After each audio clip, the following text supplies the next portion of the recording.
Hello guys, welcome to Fiction Quest. So in this video, we will see, what if Naruto's Sage Mode let him hear the hearts of women, leading him to true love with Robin.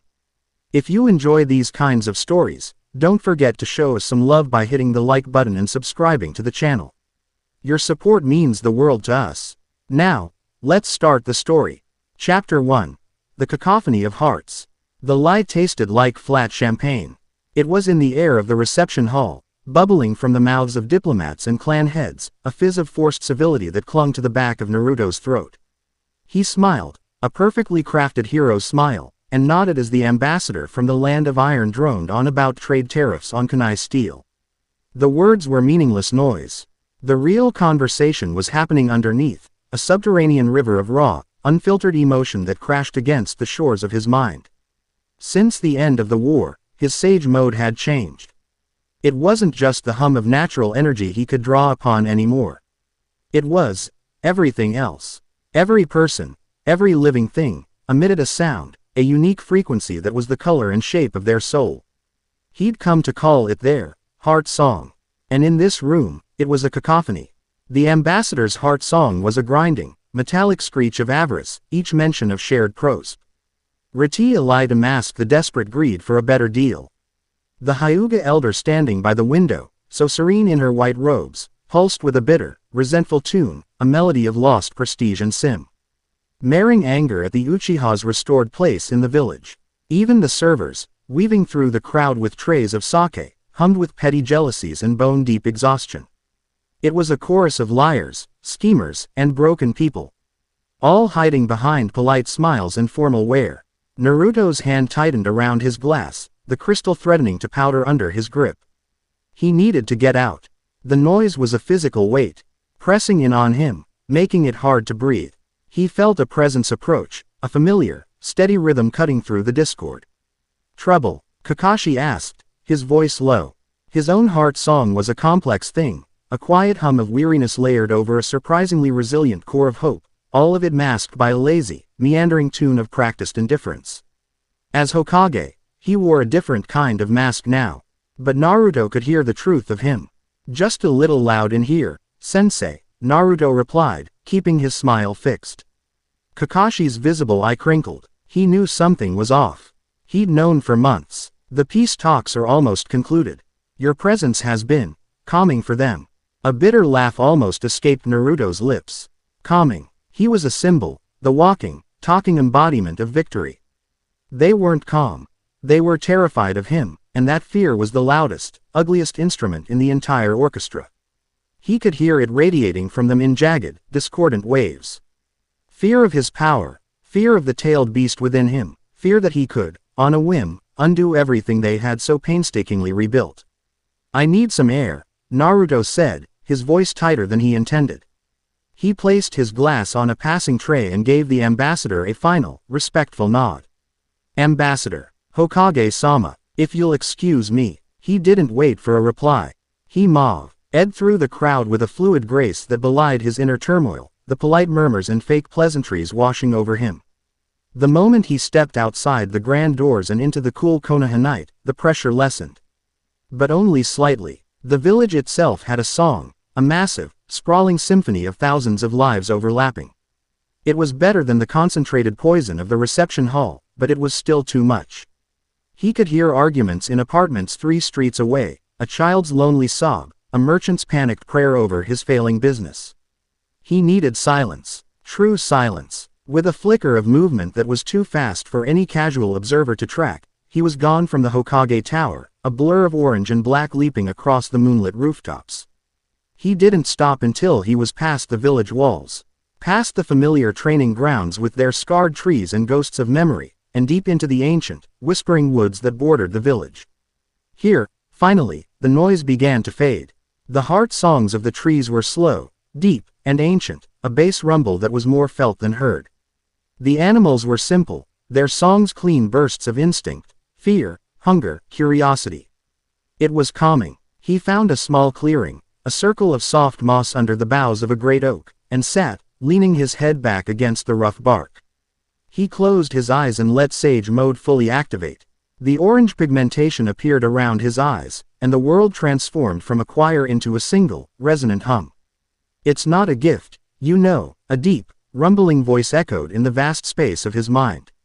Naruto didn't open his eyes. Tell me something I don't know, Kurama. Most humans are blissfully unaware of the sewage they carry in their hearts. You have the privilege of swimming in it. You should learn to hold your breath. I'm trying, Naruto grumbled, focusing on his breathing, on the flow of natural energy into his body. How did the old man do it? Hagoromo. Could he hear all this? The old man heard the world, Kurama clarified, a hint of ancient respect in his tone. But he was born of it. He understood its rhythms. You, kid, are a jackhammer trying to listen to a lullaby. You're fighting the noise. Stop fighting. Let it wash over you. Find the currents, not the waves. Naruto took the fox's advice. He stopped trying to block out the sounds and instead just listened. He let the village's distant symphony become background noise, like the drone of cicadas on a summer afternoon.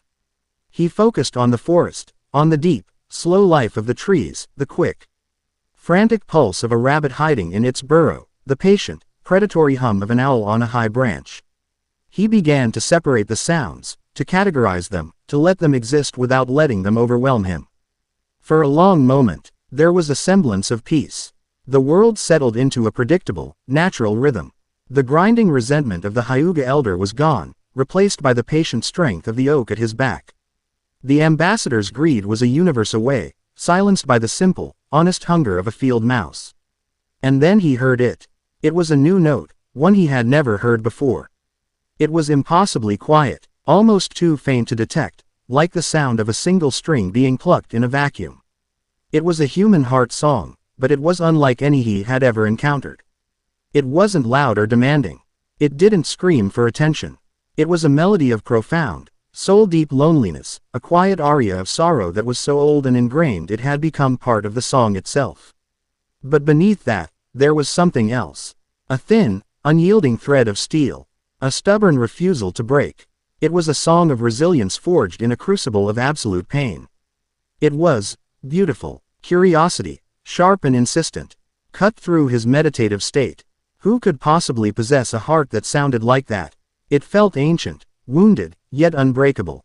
It was a song that didn't belong in the relative peace of Konoha. He stood, the moss muffling the sound of his movement. The song was faint, but it was steady. A beacon in the quiet woods.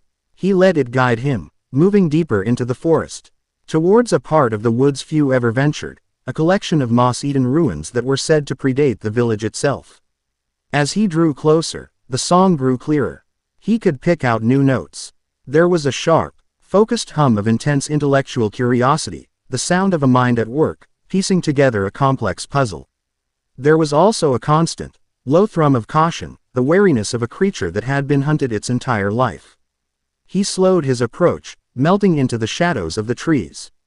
He found the source in the center of the largest ruin, a collapsed stone archway that formed a makeshift shelter.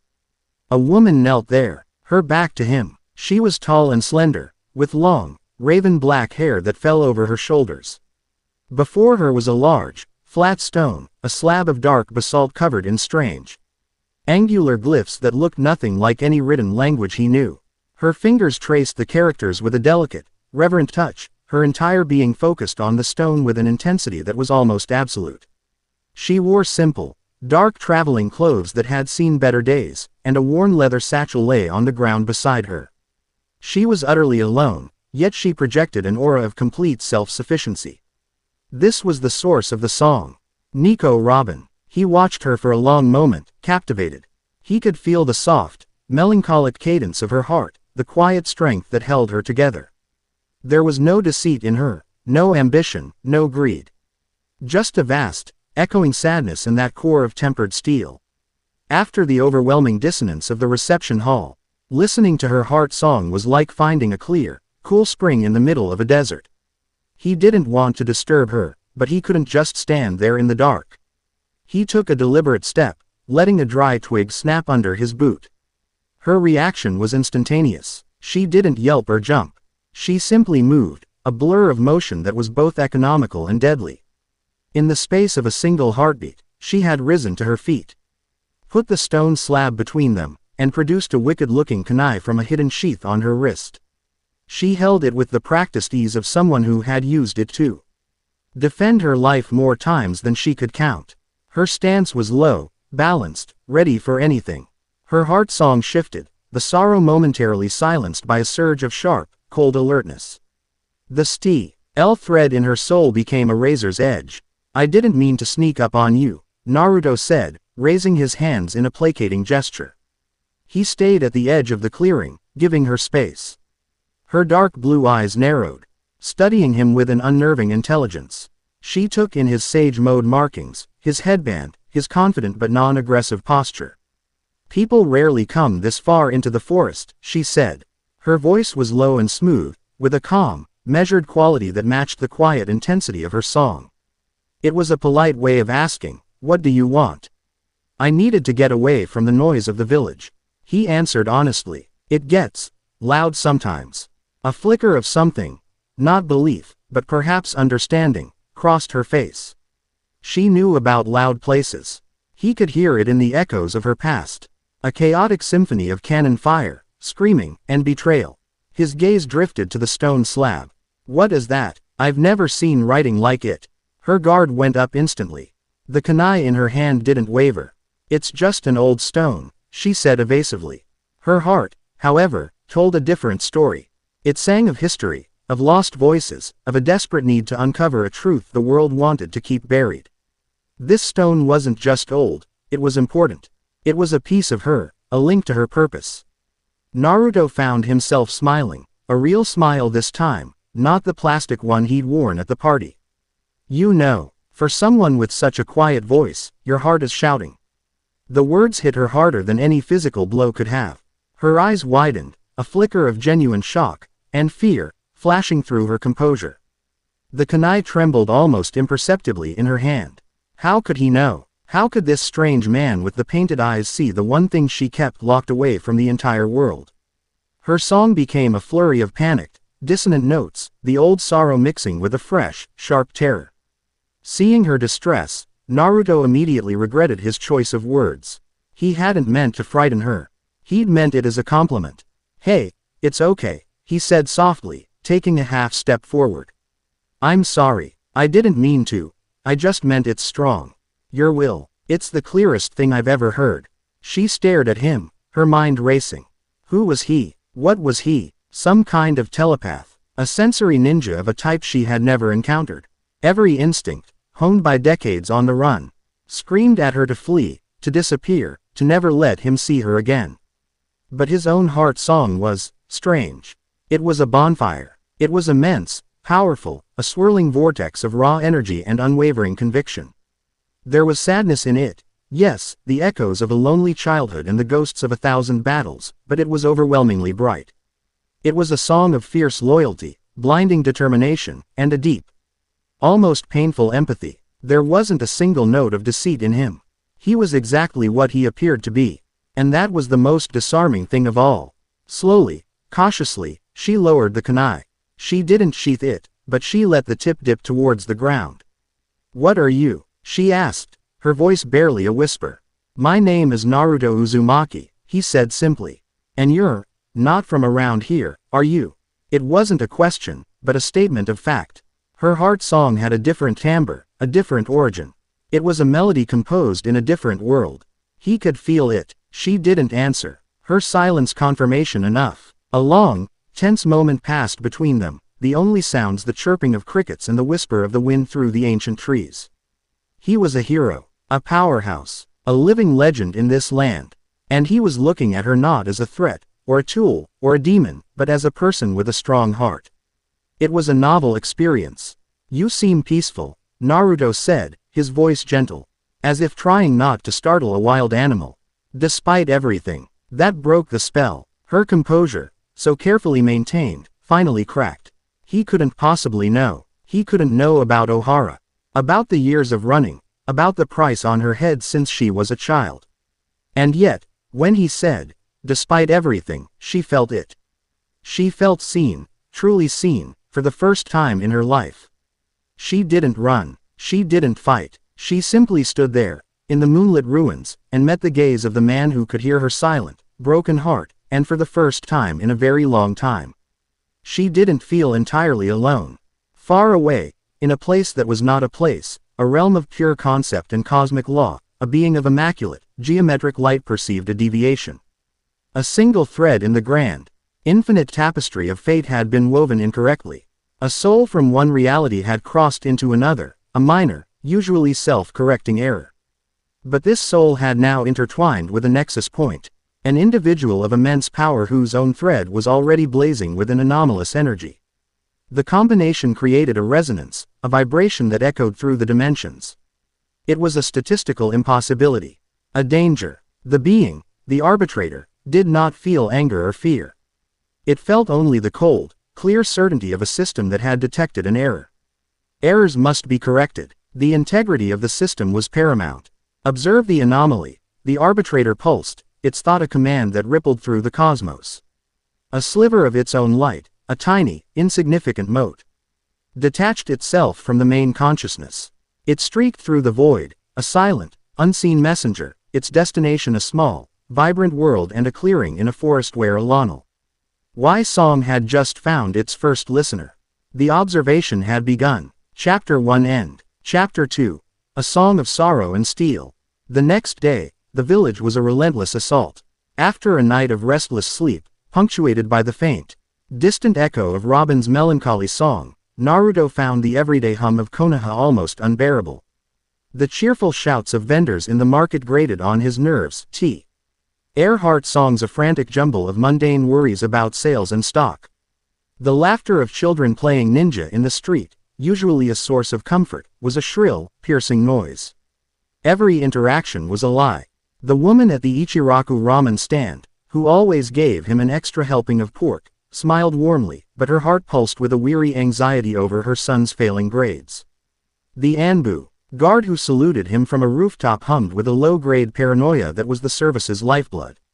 He was adrift in a sea of emotional noise, and the only signal that cut through the static was the memory of that quiet, resilient song from the forest.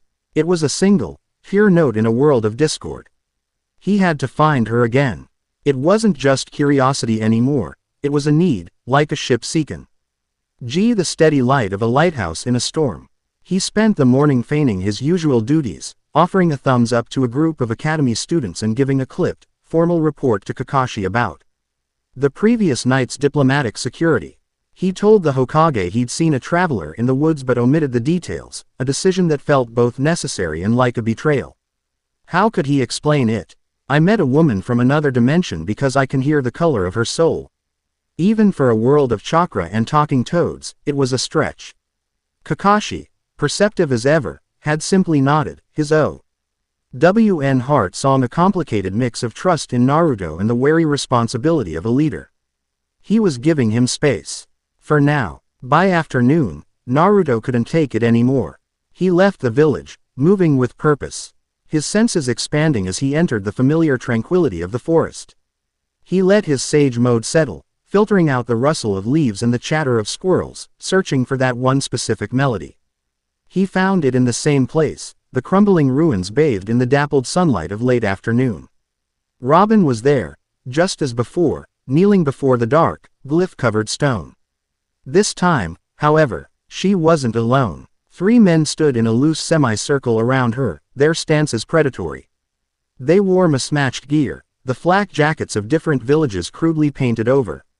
Their headbands slashed through the middle. Missing nin. Scavengers. Their heart songs were a foul, greasy chord of greed, cruelty, and a pathetic, grasping desire for power. They were vultures who'd smelled a potential score. The trail for the scroll of whispering shadows ends here. The leader, a burly man with a scarred face and a cruel twist to his lips, was saying. His voice was a gravelly sneer. That tablet is a key. And you're going to tell us how to use it. Or we'll take it from you, piece by piece. Robin remained kneeling, her posture deceptively calm. Only Naruto, listening to the music of her soul, could feel the shift. Her quiet song of sorrow had receded, replaced by a cold, sharp note of deadly calculation. The steel thread within her was vibrating with tension, ready to snap. She was afraid, but her fear was an old, familiar coat she wore with practiced ease. It didn't paralyze her, It sharpened her. "I'm afraid you're mistaken," Robin said, her voice even and cool. "This is just a historical artifact. It has no value to people like you." The leader laughed, a harsh, ugly sound. "That's where you're wrong. Anything we can sell is valuable. Hand it over." One of his cronies, a wiry man with shifty eyes, took a step forward. "Maybe she needs some persuasion, boss." Naruto had seen enough. He didn't announce his presence with a shout or a grand entrance. He simply appeared. One moment he was at the edge of the clearing, the next he was standing between Robin and the missing nin, a silent, sudden barrier of orange and black. The three men froze, their bravado evaporating in an instant. Their greedy heart song stuttered, replaced by a spike of pure, unadulterated terror. They recognized him. Everyone recognized him. The face of the fourth great ninja war. Naruto Uzumaki. The leader breathed, his face paling. "That's a very interesting interpretation of history you have," Naruto said, his voice dangerously calm. He didn't look at the men. His eyes were on Robin, who was now looking up at him, her own composure momentarily broken by his sudden arrival. He could hear the flicker of surprise in her heart, quickly followed by a wave of cautious relief. "But I think the lady asked you to leave." The leader, caught between fear and the desperate hope of his payday, made a fatal miscalculation. "This ain't Konoha business, hero. This is between us and her." He lunged, not at Naruto, but at Robin, hoping to grab her and use her as a shield. It was a foolish, telegraphed move, and Naruto could have ended it in a dozen different ways before it even began. But he didn't, because he felt Robin's intent. Her heart song didn't just broadcast emotion, it broadcast purpose. He felt her decision split seconds before she moved, a clear, sharp signal in the chaos. Legs, off balance, throat. He moved in perfect sync with an impulse he could only feel. As the man lunged, a flurry of arms suddenly sprouted from the missing nin's own back and sides. Robin's arms. Trace Fleur. Her voice was sharp, incisive. The sprouted hands seized his ankles and neck, yanking in opposite directions. The man's lunge turned into a graceless, sprawling fall, his head slamming into the packed earth with a sickening thud. Simultaneously, the other two charged Naruto. He didn't need to look at them. He could feel their clumsy, fear-driven attacks coming. A kunai from the left. A sloppy punch from the right. He swayed to the left, letting the kunai whistle past his ear, and spun inside the punch, his elbow catching the second man hard under the jaw. He could also feel Robin. He felt her focus shift, her tactical mind assessing the new threat. He's handling them. The first is stunned, not neutralized. His legs are exposed, without a word passing between them. He acted on the intent she was broadcasting. As the first man struggled to get up, Naruto stomped down hard on his ankle. A sharp crack echoed in the clearing, followed by a howl of pain. At the same time, a pair of Robin's hands sprouted from the ground and clamped over the man's mouth, silencing him. The fight was over in less than 10 seconds. It wasn't a battle, it was a synchronized disassembly. Naruto stood over the groaning, incapacitated forms of the three missing nin, a Rasengan swirling idly in his palm, its buzzing hum a clear warning. Robin stood behind him, her arms crossed.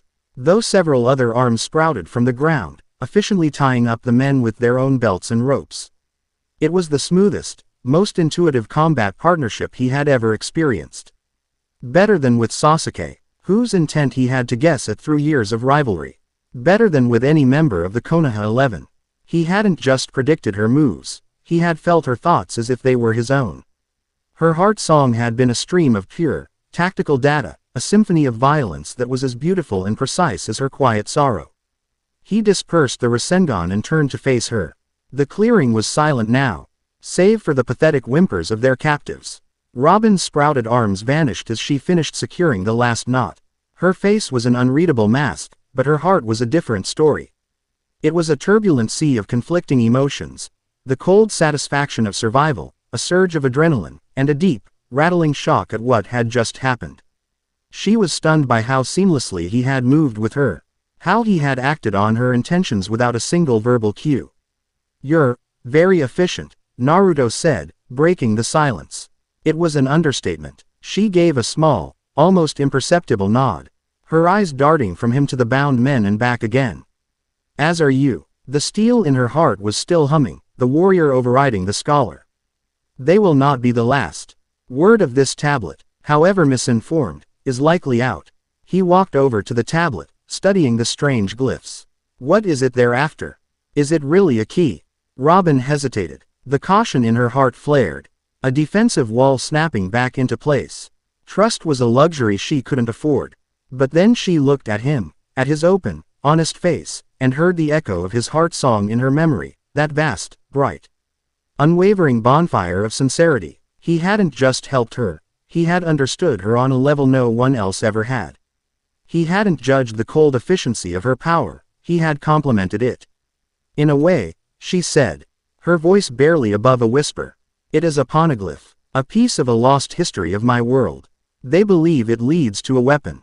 It doesn't. It leads to truth. Naruto listened, not just to her words, but to the song beneath them. He heard the deep, abiding love she had for history, for the lost voices she was trying to preserve. He also heard the profound danger associated with this truth, a danger that had chased her entire life. Your world, he repeated softly. So it's true. You're really. I don't know how I got here, she cut in, her voice tight. One moment I was in a library ruin on an island called Jaya, the next I was, here. In your forest. He sat down on a fallen log, gesturing for her to do the same. After a moment, she did, though she maintained a careful distance. He could feel her examining him, her sharp intellect trying to piece him together. That ability, she began, her gaze flicking to the still-bound men. To create limbs from any surface. I've never seen anything like it. I could say the same about hearing hearts, she countered, her voice dry. Naruto chuckled, a warm, genuine sound that seemed to surprise her. Fair enough. It's a new thing for me, too, a side effect of my sage mode. It's complicated. It must be overwhelming, she said, and the note of genuine empathy in her voice made him look up. Her mask had softened, her eyes holding a flicker of understanding. She, of all people, knew what it was like to carry a power that isolated you. It was, he admitted. Until I heard you. He said it so simply, so honestly, that it slid past all of her defenses. He saw the impact of the words in the slight widening of her eyes, felt it in the sudden, soft tremor in her heart song. Your song, it's different, he tried to explain, fumbling for the right words. It's quiet, sad, but it's real. It's the only honest thing I've heard all week. When we fought just now, I didn't have to guess. I just knew what you were going to do. It was like we were thinking with the same mind. Robin stared at her hands, resting in her lap. Her whole life had been about hiding her thoughts, her feelings, her very existence. To have this man, this stranger, not only see through her walls but describe the experience as something good, something synchronous, it was terrifying. And it was intoxicating. My power has always been seen as demonic, she said softly, the words tasting strange on her tongue. She had never admitted that to anyone.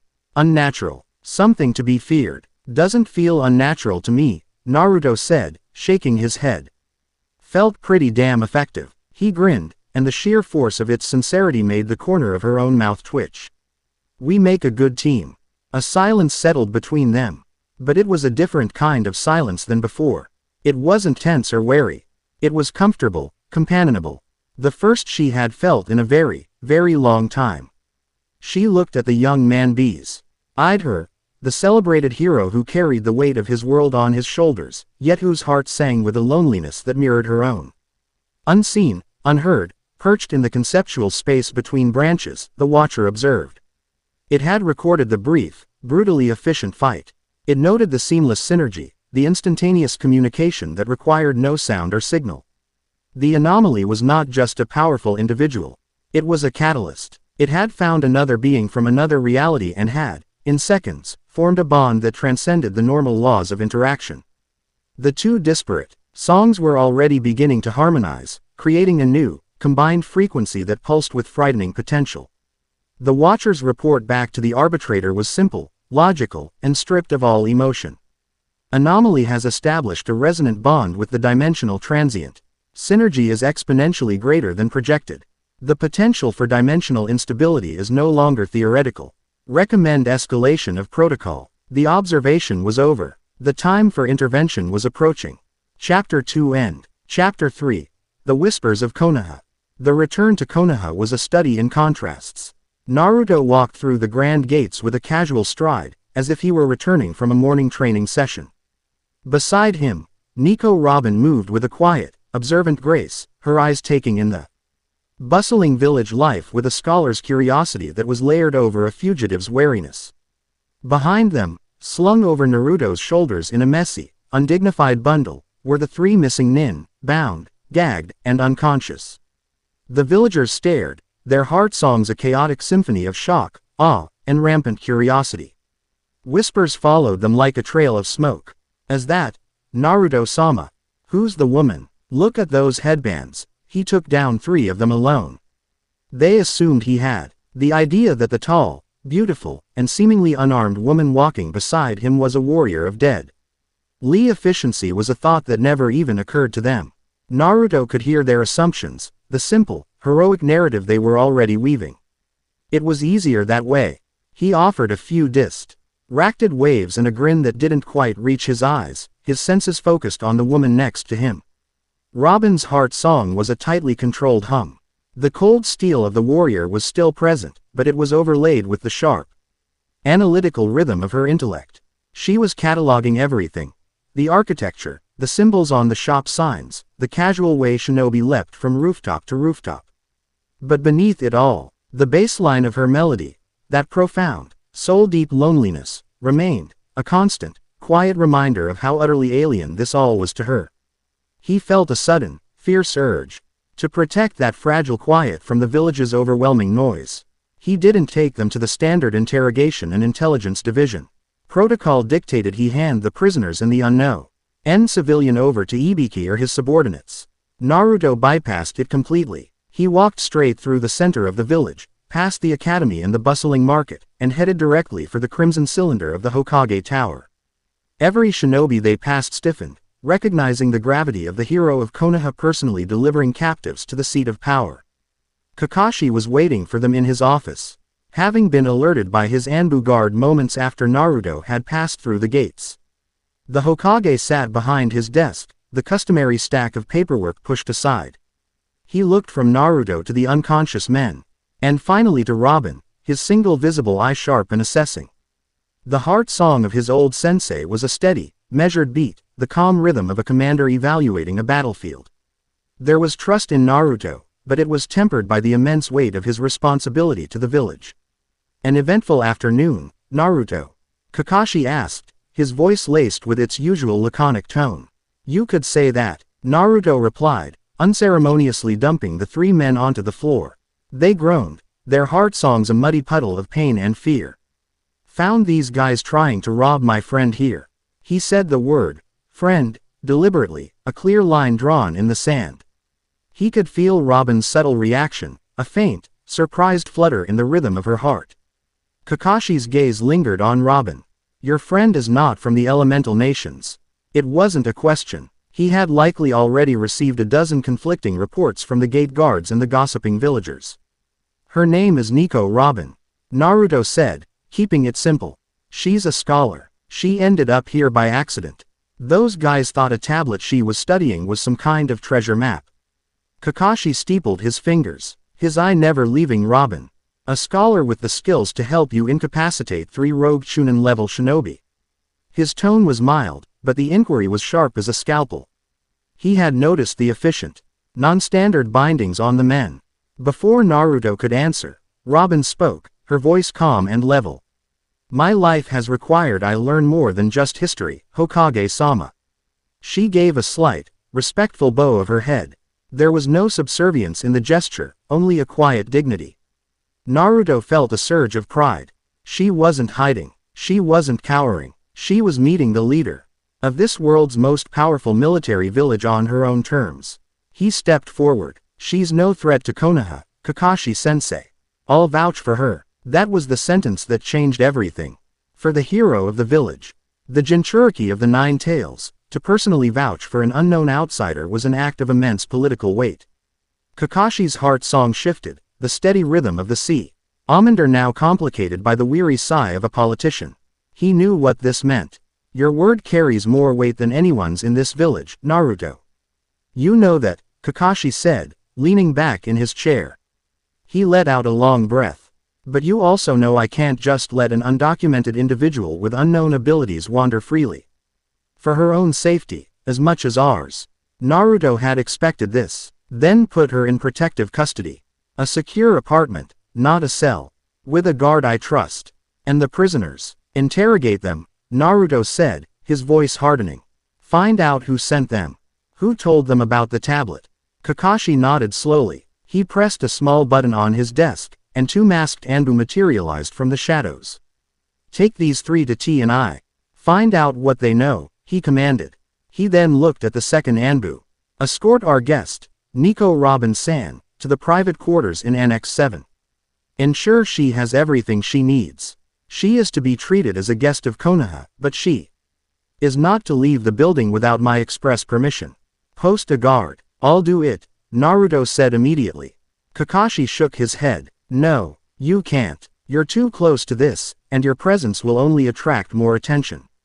I'll assign someone discreet. He gave Naruto a look that was part warning, part plea. Naruto, go home. Get some rest. We will handle this through official channels. Let me do my job. Naruto's jaw tightened. He could hear the truth in Kakashi's heart. He was trying to manage the situation, to contain the political fallout.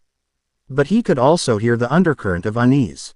Kakashi was flying blind, and he knew it. Reluctantly, Naruto nodded. He turned to Robin. You'll be safe here, he said, his voice lower. She met his gaze, and for the first time, he saw a flicker of genuine vulnerability in her eyes. Her heart song was a quiet plea, a fragile note of fear at being handed over to strangers, to a system she did not know. He wanted to reach out, to reassure her. But the Anbu were already moving to flank her. I will be fine, she said, her composure snapping back into place like a shield. She followed the agent out of the room without a backward glance, leaving Naruto alone with his former teacher. This is going to be a problem, isn't it? Naruto said, already knowing the answer. Kakashi rubbed his temples, the ever-present Ika Ika novel on his desk for once seeming a million miles away. You brought a living, breathing international incident to my doorstep, Naruto. Problem is going to be the understatement of the year. He was right. News in a shinobi village traveled faster than a body flicker. By nightfall, the whispers had solidified into rumors, and the rumors had hardened into political concerns. The story had morphed in the telling.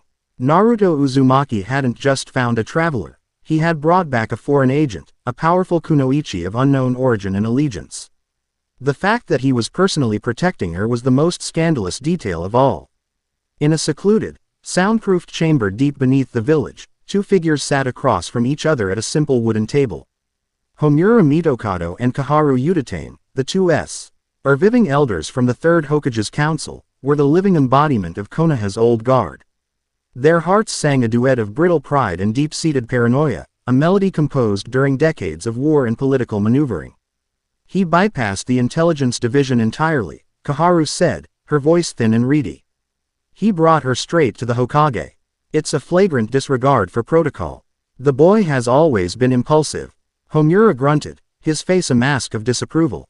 But this is different. To place his personal trust in an unknown, it's a security risk of the highest order. A third man stepped from the shadows. He wore the blank, expressionless mask of the old Root Division, a white porcelain face with black markings. Though the organization had been officially disbanded, its tendrils still burrowed deep into the foundations of Konoha. Danzo was gone, but his will, his fanatical devotion to protecting Konoha through any means necessary, lived on. The woman is a cipher, the Root Remnant said, his voice a toneless monotone. Our sources say she was studying an artifact covered in some ancient, coded script. She possesses a Kekai Genkai that allows her to manifest her own limbs on any surface. She is, by any definition, a significant threat. Kaharu's eyes narrowed. A Kekai Genkai, and this script, could it be a key to a weapon? Or foreign intelligence? It is a possibility we cannot afford to ignore, the agent stated. The Hokage is soft. He trusts the Jinchuriki's judgment too much. He will not take the necessary steps. Homura tapped a wrinkled finger on the table. The heart songs of the three individuals in the room merged into a single, chilling chord of grim purpose. They loved Konoha, truly. But their love was a possessive, fearful thing. It was the love of a gardener who would poison his own soil to kill a single invasive weed. Naruto is a hero of the village. He cannot be confronted directly, Homura said. But the woman is vulnerable. We will take her, the root agent said. We will learn what she knows. For the good of the village. There was no malice in their hearts. Only the cold, hard conviction that they were doing what was necessary. It was the same conviction that had led to the Uchiha massacre, the same logic that had fueled Danzo's darkest ambitions. It was the song of fear masquerading as strength.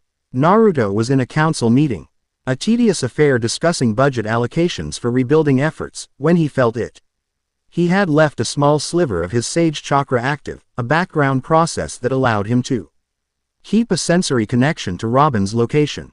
It was a faint, distant link, but it was there. And it had just screamed. Her heart song, which had been a low, steady hum of cautious solitude, suddenly spiked into a frantic, percussive rhythm of pure alarm.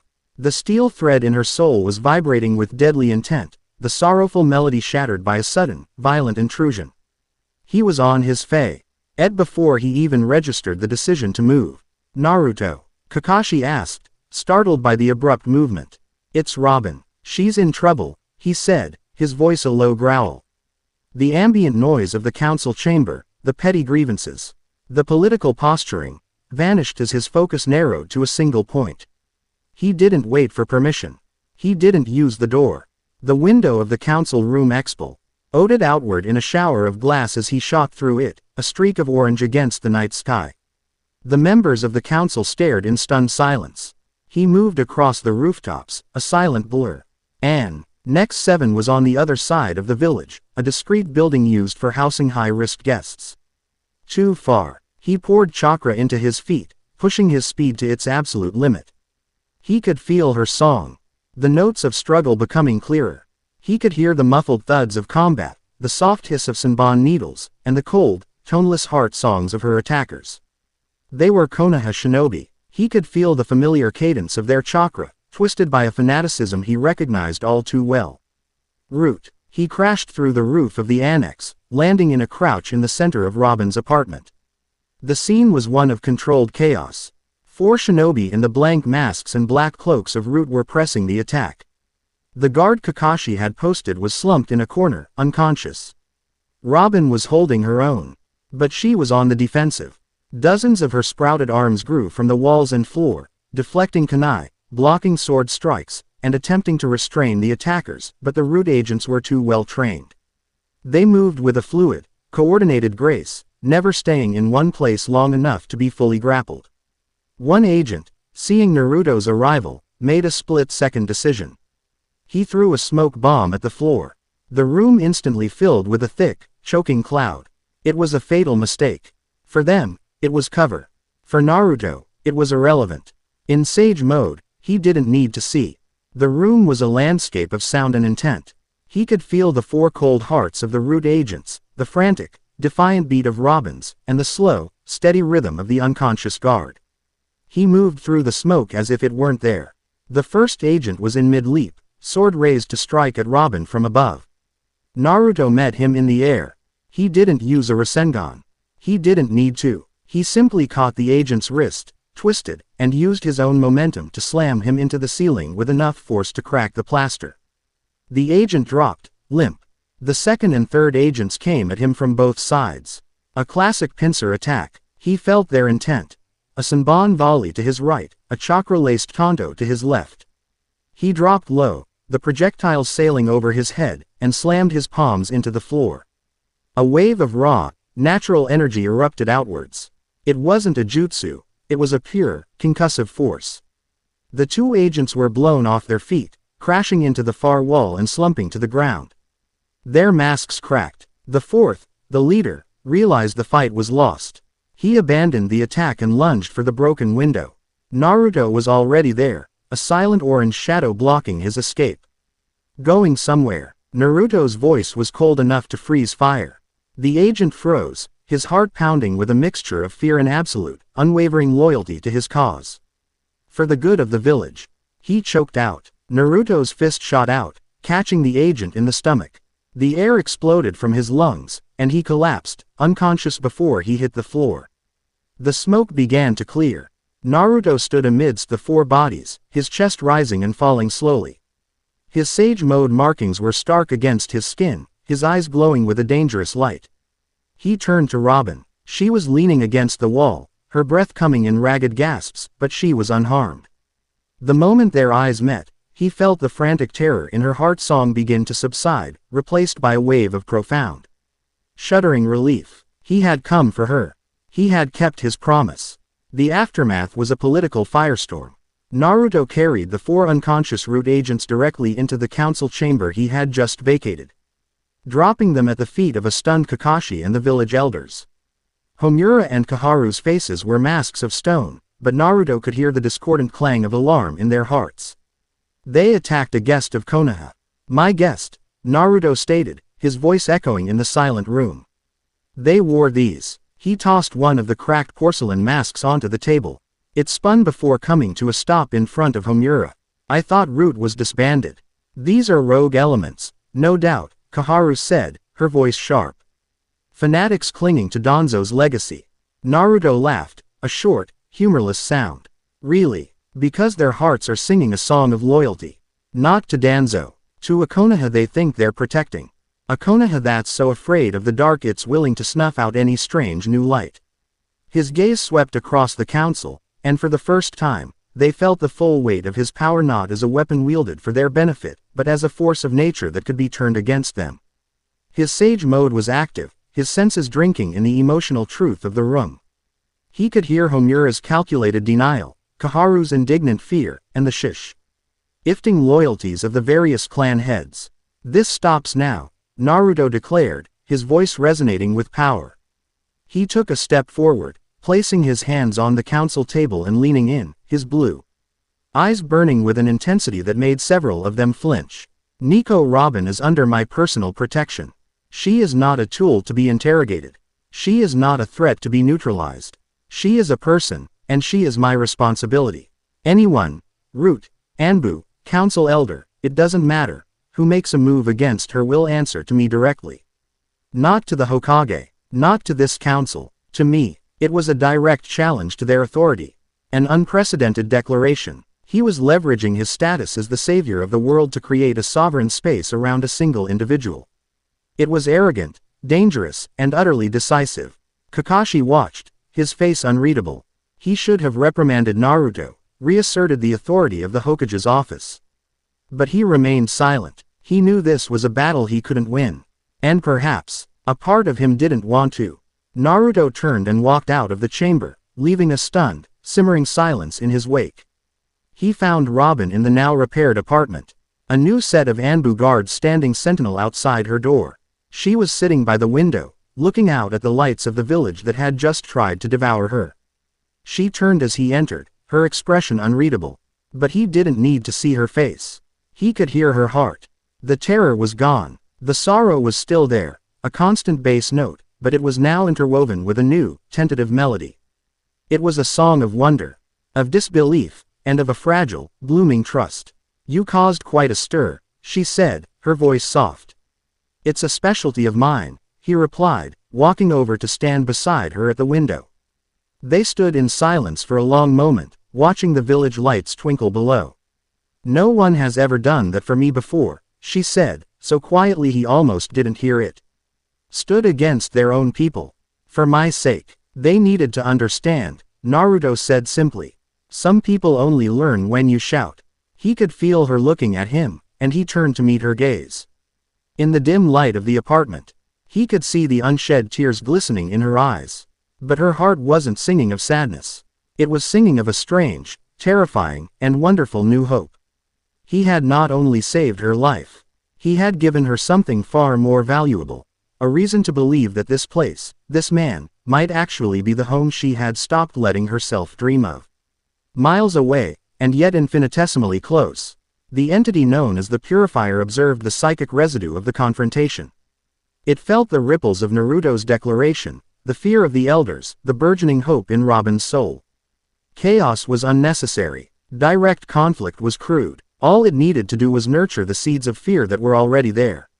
It focused its will on the elder, Homura, as he sat stewing in his chambers. The purifier didn't plant a new thought. It simply took the elder's existing fear, his fear of Naruto's unchecked power, his suspicion of the outsider, and gave it a gentle push.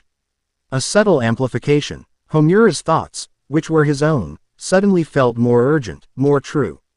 The boy is compromised. That woman is corrupting him, turning him against the village he saved. Minato would be ashamed. His power is becoming a threat to us all. He must be saved from himself. The idea, born of his own paranoia but nurtured by a cosmic influence, took root in his heart. It was a poisonous seed, planted in fertile ground. The arbitrator's gambit was far more insidious than a simple physical assault. It was an attack on the very bonds of trust and loyalty that held Konoha together. Chapter 3 End. Chapter 4. Echoes of Ohara. The quiet moments were the most dangerous.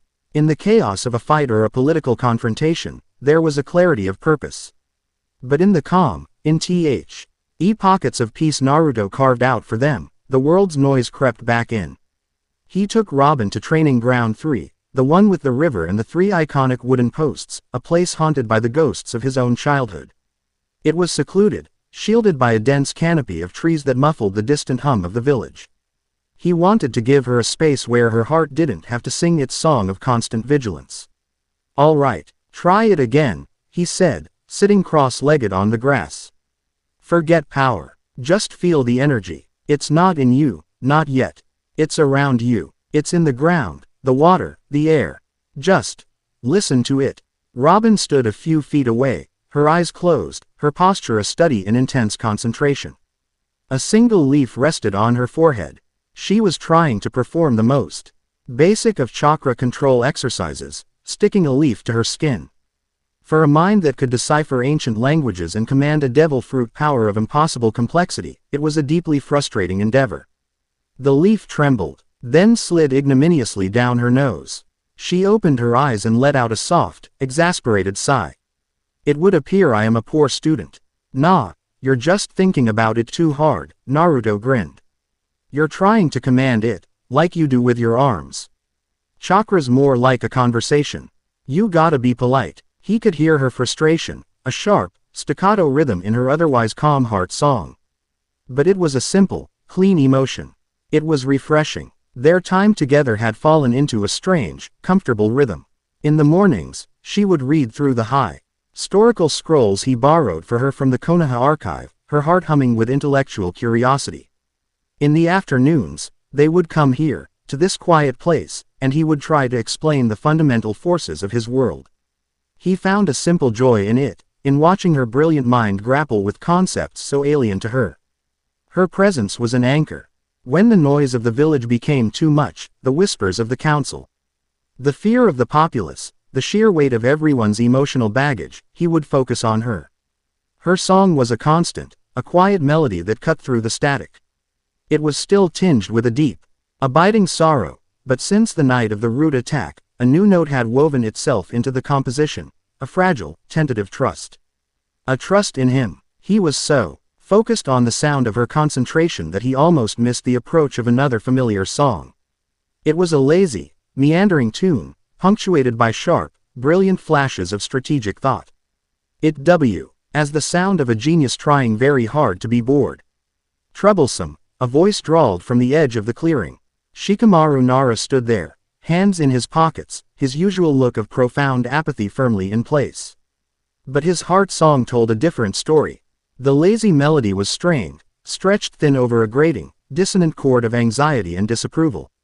It was the sound of a mind that run 1,000 simulations and disliked the outcome of every single one. "Shikamaru," Naruto said, his smile becoming a little more guarded. "What's up?" Shikamaru's eyes flicked to Robin, then back to Naruto. "The elders are in an uproar. The clan heads are demanding meetings. You publicly challenge the entire power structure of the village, Naruto." For her, he didn't say it with anger, but with a heavy, weary sense of inevitability. They needed to hear it, Naruto said, his tone firm. "Maybe," Shikamaru conceded, walking further into the clearing. Or maybe you've stopped listening. You're the future of this village. Your actions have consequences that ripple out, affecting everyone. You can't just declare a foreign national untouchable because you have a personal feeling about her. It's not logical. It's a security nightmare. Naruto stood up, his relaxed posture tightening. He could hear the cold, hard logic in Shikamaru's heart, but it was twisted. Warped. It lacked his friend's usual warmth and flexibility. It felt brittle, absolute. It was Shikamaru's voice, his brilliant mind at work, but the emotional music was wrong. It was as if someone else was humming the tune. Robin, sensing the tension, had taken a step back. The leaf lay forgotten at her feet. Her heart song became a low, wary thrum. She had seen this before. The reasonable friend, the voice of logic, twisting the knife of betrayal with a calm, rational hand. It's not just a feeling, Shikamaru. I know she's not a threat, Naruto insisted. How? Shikamaru shot back, his apathy finally cracking to reveal the sharp frustration beneath. Because you can hear her heart. What is that, Naruto? Some new power you can't explain and no one can verify. You're asking the entire village to operate on your gut instinct. An instinct that seems to be focused on one person to the exclusion of all else.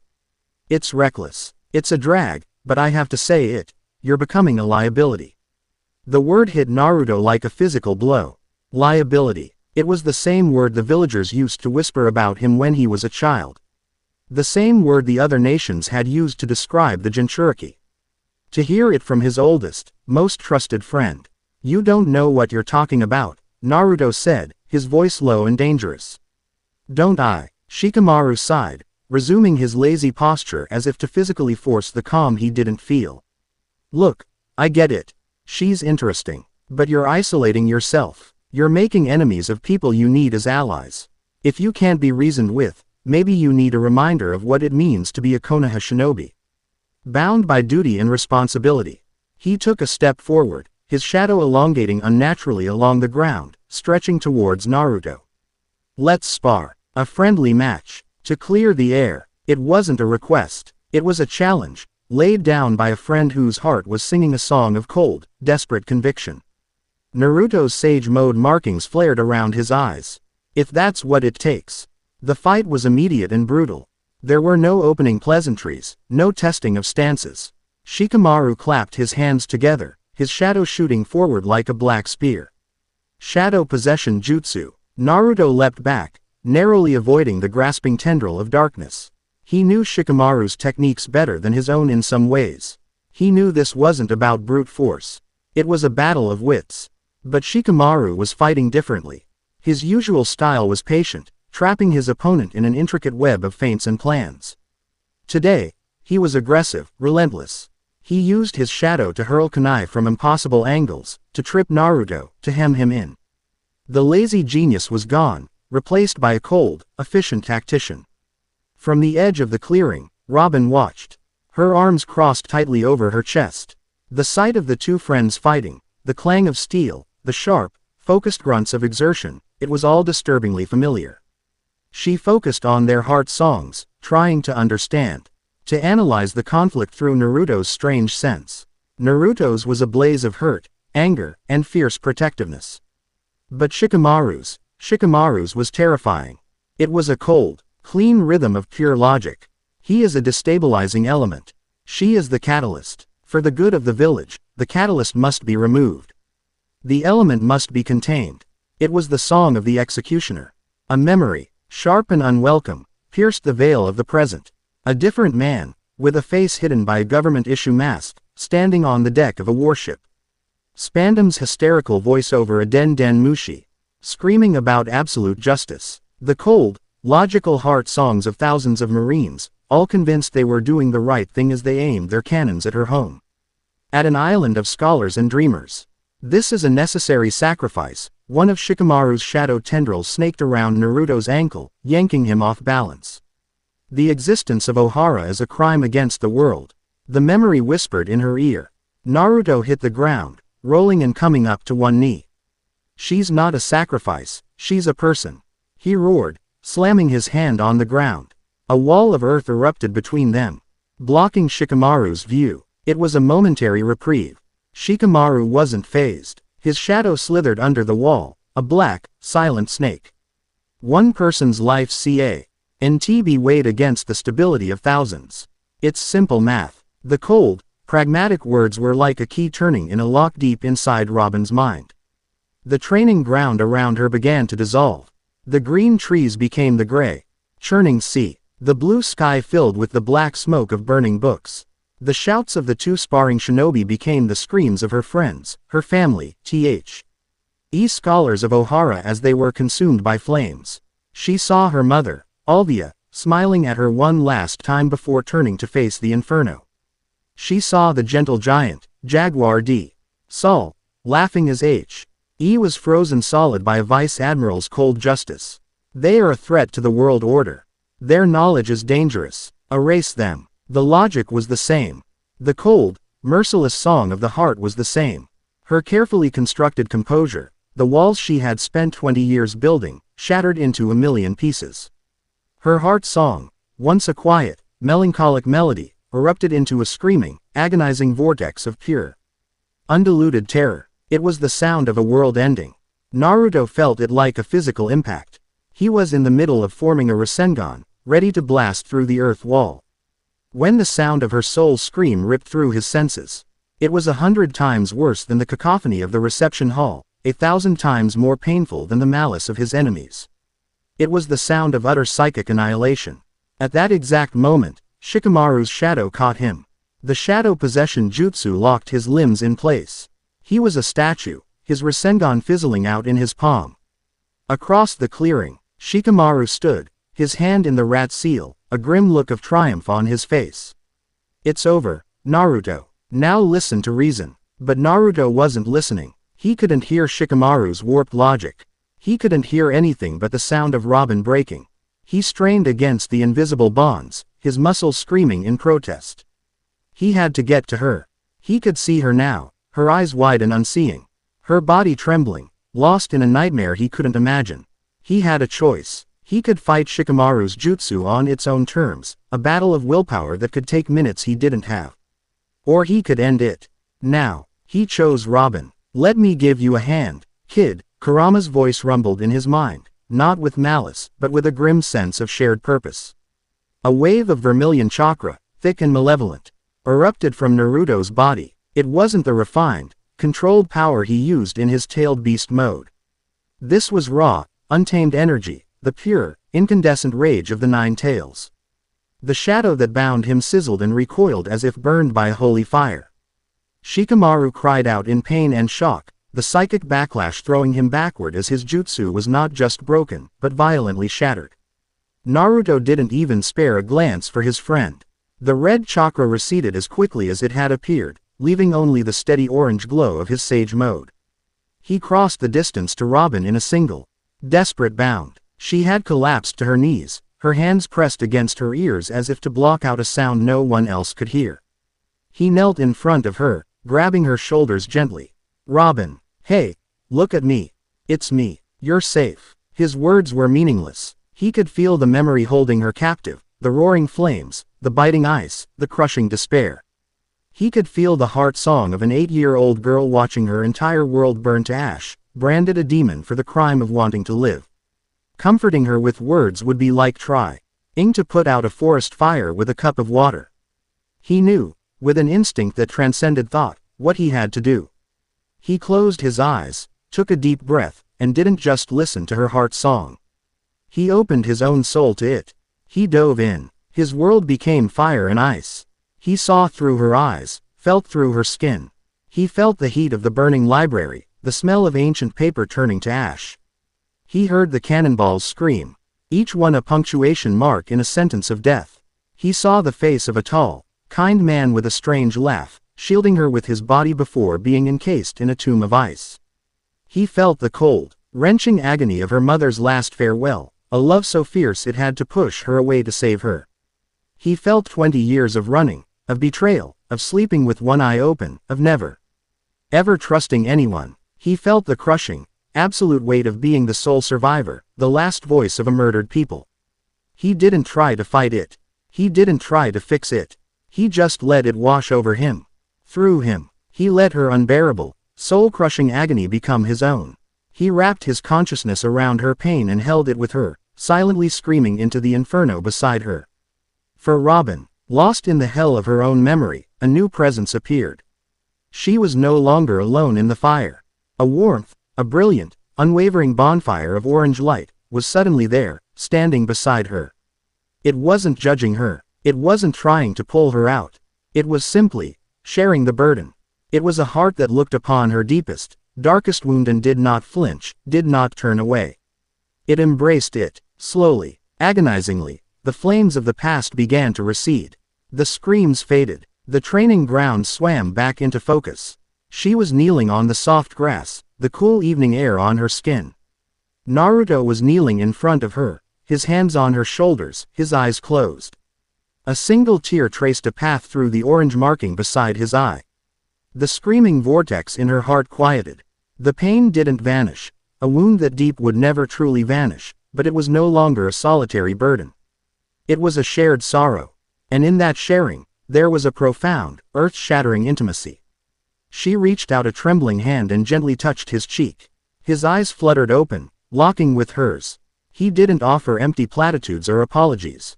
He just looked at her, and in his eyes, she saw her own pain reflected, accepted, and honored.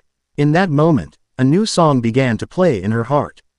It was quiet, tentative, fragile as a newborn bird.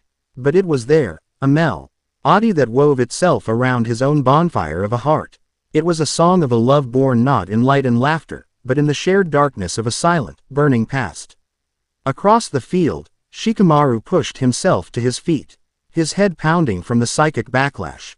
The purifier's cold, logical influence had been scoured from his mind by the raw force of Kurama's chakra. He was just himself again, and what he saw confused him completely.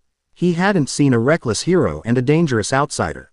He saw a man holding a broken woman together with nothing but the sheer force of his will, his empathy. The political problem, the strategic liability, it all seemed so small, so meaningless, in the face of that raw, silent, emotional truth.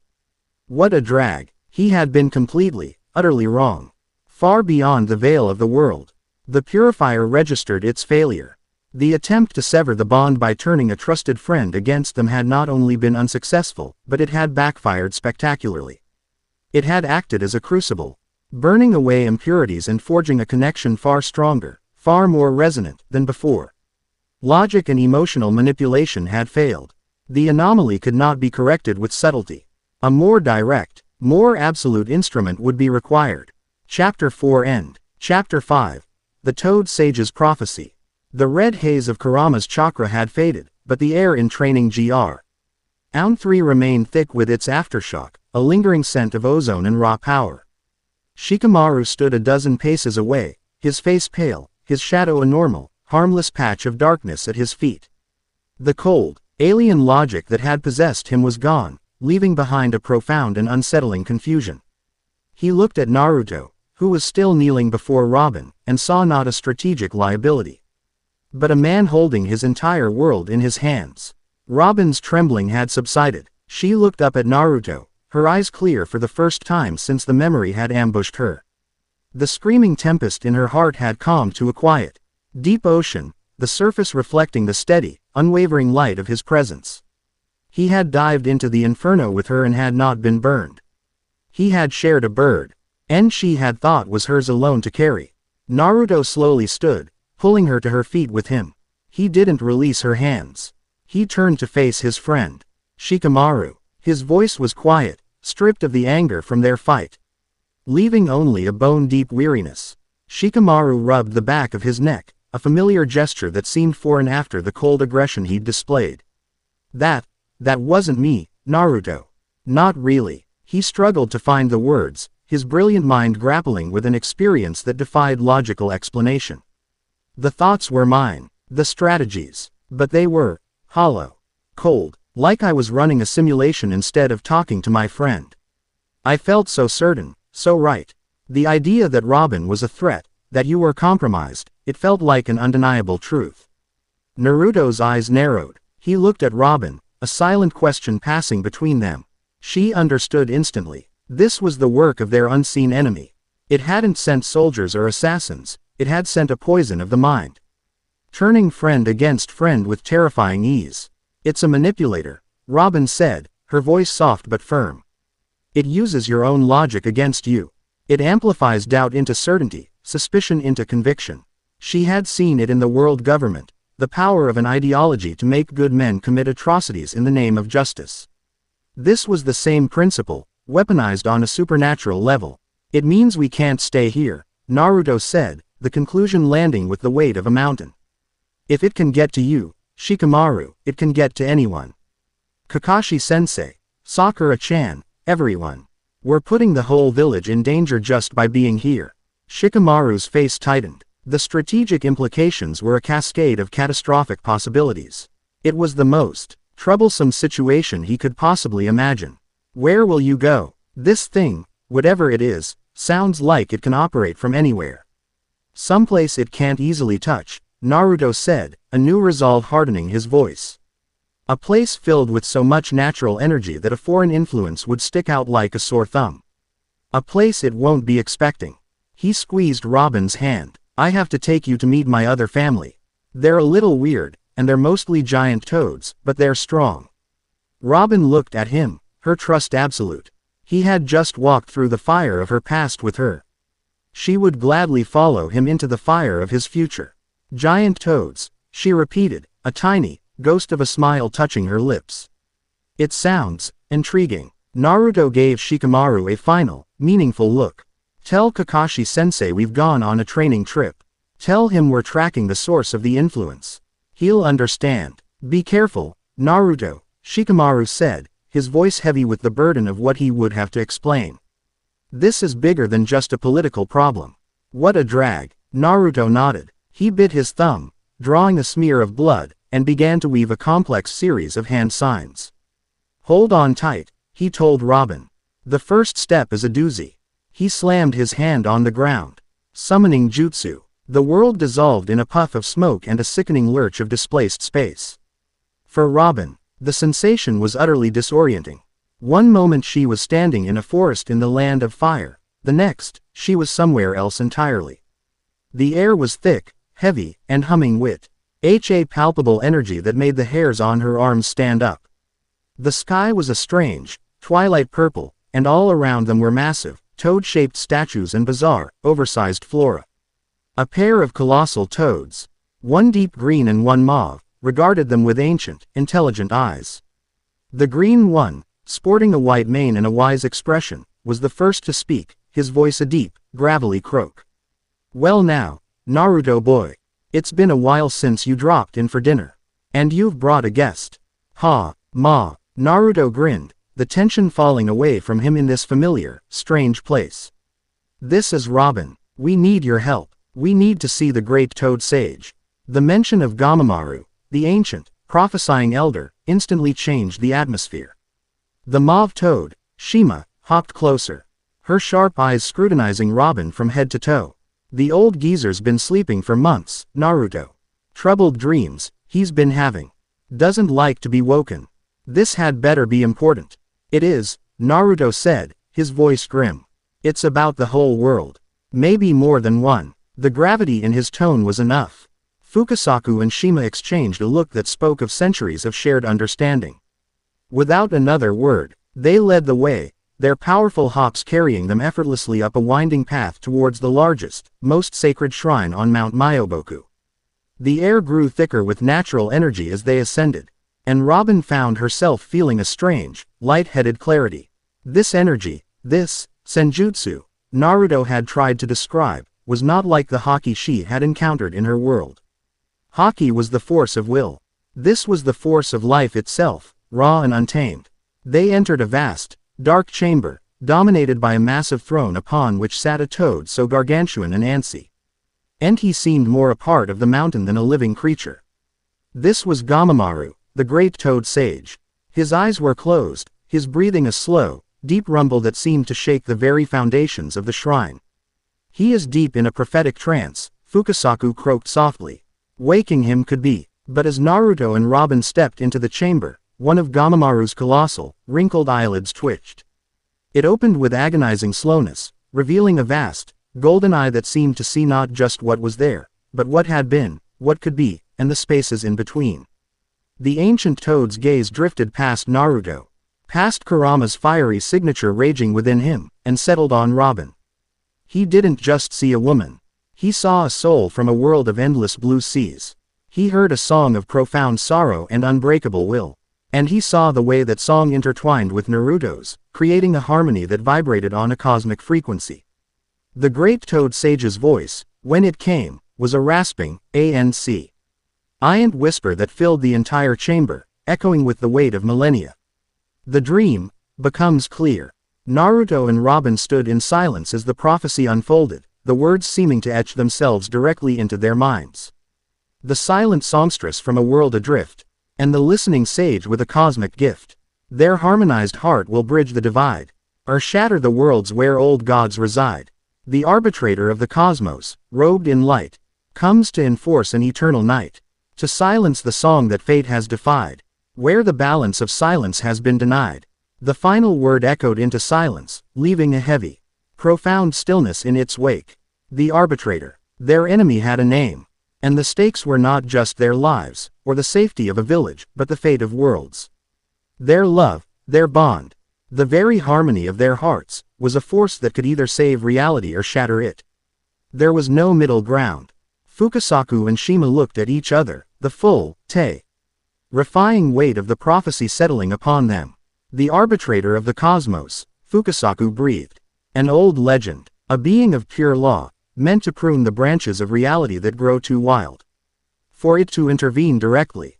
It means this bond between you two is a branch it wants to cut, Shima finished, her expression grim. She turned to them, her usual cantankerous demeanor replaced by a steely resolve. The prophecy mentions a harmonized heart. That's your weapon. But right now, you're a cacophony. You feel each other's intent, but it's a raw, reactive thing. It must be refined, honed. You must train. And so their training began. It was unlike any Naruto had ever undergone. Fukasaku took charge of him, his methods as unforgiving as ever. Your power is a floodlight, boy. Cast your senses at the world and get deafened by the noise, the old toad croaked, whacking Naruto with his staff. You must learn to control the aperture. To focus your empathy into a single, precise beam. To project it not as a shout, but as a whisper that only one person can hear.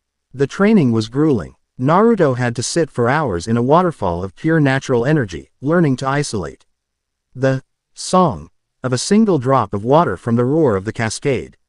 He had to learn to extend his senses, to touch another's heart not as an intrusion, but as a gentle, welcome presence. Meanwhile, Shima took Robin under her tutelage. You have a mind sharper than any kunai I've ever seen, girlie, she chirped, but your body is a stranger to the energy of this world. You cannot wield chakra, but you can learn to feel it. To anchor it. Shima's training was a trial of patience and intellect. She had Robin meditate on a leaf, not trying to stick it to her forehead, but simply to feel its life force. She had her trace the flow of natural energy through the roots of the giant trees, to understand its patterns and rhythms. For Robin, it was like learning a new language, one spoken not with words but with the very essence of life. She couldn't perform a jutsu, but she began to feel the world in a new way, to sense the connections between all living things. She was becoming a tuning fork, RNING, to vibrate at the same frequency as the world around her.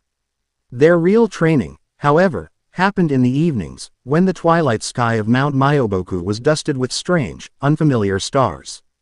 They would sit across from each other in the quiet solitude of the Toad Shrines. Okay, try now, Naruto said one evening, his eyes closed in concentration. His sage mode was active, the orange markings stark on his face. Just listen. He reached out with his senses, not as a flood, but as that focused, gentle beam Fukasaku had been drilling into him. He didn't try to read Robin's heart, to hear her song of sorrow and steel. Instead, he projected his own. He sent her the pure, unadulterated truth of his own soul, the bonfire of his loyalty, the ache of his own past loneliness, the fierce, protective warmth he felt whenever he looked at her. He wrapped it all in the melody of his heart and sent it across the space between them. Robin sat with her eyes closed, her mind focused, trying to Feel the energy of the world as Shima had taught her. At first, there was nothing but the hum of the mountain. Then, she felt it. It wasn't a sound. It was a feeling. A warmth that bloomed in the center of her chest, a radiant orange glow that was utterly separate from the cool, green energy of the mountain. It was a feeling of unwavering acceptance, of fierce devotion, of a loneliness that mirrored her own. But that had been transformed into a source of impossible strength. It was Naruto. She was feeling the shape of his soul. Tears welled in her eyes, slipping unbidden down her cheeks. For her entire life, she had been an observer, analyzing the world from a safe, intellectual distance. For the first time, she was not observing a connection, she was a part of it. She was feeling his love for her as a tangible force, a truth more real than the stone beneath her. The moment was shattered by a sudden, jarring silence. The constant, vibrant hum of life on Mount Myoboku, the croaking of 1,000 toads. The rustle of the giant leaves, the deep thrum of natural energy, vanished. It was not replaced by quiet. It was replaced by an absolute, profound void. A pressure that was the absence of all sound, all life, all energy. Naruto's eyes snapped open, his sage mode screaming a warning that had no sound. He leapt to his feet, pulling Robin behind him. His senses, which could span the entire mountain, were suddenly blind. There was a hole in reality, a patch of utter nothingness that had just appeared at the mountain's peak. From that void, a figure descended. It was humanoid, tall and slender, clad in simple, seamless robes the color of bleached bone. Its face was a smooth, androgynous mask of serene indifference. It moved with an unnatural grace, its feet not quite touching the ground. Naruto reached out with his senses, trying to read its heart, its intent, its power. He found nothing. There was no heart song, no life force, no chakra, no malice, no anger. There was only a purpose, as cold and clear as the void from which it came. It was not a living being. It was an instrument. This was the herald of the arbitrator. It landed softly in the training ground before them, its feet making no sound on the ancient stone. It raised a single, elegant hand, and the air around it grew cold, a chilling emptiness that had nothing to do with temperature and everything to do with the negation of life. The herald's silent intent finally registered, a thought that was not a thought, but a command that rippled through the fabric of the mountain. Cease. Chapter 5 End. Chapter 6. The Battle of a Silent Heart. The herald's command, cease, hung in the air, a command backed not by sound but by a chilling, absolute authority. It was the universe demanding a full stop. The Vibra, NT life of Mount Myoboku held its breath, cowed by the sheer wrongness of the creature's presence. Naruto stood his ground, a bulwark of warmth against the encroaching cold, Robin a steady presence behind him. His sage mode, his greatest sensory tool, was screaming at him that there was nothing there. It was like staring into the sun and seeing only a black hole. There was no intent to parse, no emotion to read, no flicker of chakra to predict. It was a perfect, terrifying blank. Ha! Get back! Naruto yelled, not taking his eyes off the serene, bone-white figure. Its power isn't normal. Fukasaku and Shima, ancient warriors that they were, didn't need to be told twice. They leapt back, putting distance between themselves and the herald, their expressions a mixture of awe and profound dread. It's a construct, Naruto boy. Fukasaku croaked, his voice tight. A puppet made of nothing. Sage art will be useless against it. The herald took a single, silent step forward. It didn't rush. It didn't need to. It moved with the calm inevitability of a glacier. Naruto acted first. Reacting to a void was impossible, so he would fill it with overwhelming force. He thrust his hand forward, a perfect, swirling sphere of blue chakra grinding into existence in his palm. The Rasengan's familiar, high-pitched hum was a defiant sound in the oppressive silence. He shot forward, a blur of orange, aiming for the creature's center mass. The herald didn't dodge. It didn't raise a hand to block. As the Rasengan was about to make contact, the space directly in front of the herald's chest seemed to curdle. A small, perfect sphere of absolute blackness, no bigger than Naruto's fist, materialized. When the Rasengan hit it, it didn't explode. It didn't dissipate. It simply vanished. The chakra, the rotation, the power, all of it was consumed by the void, leaving not even a ripple.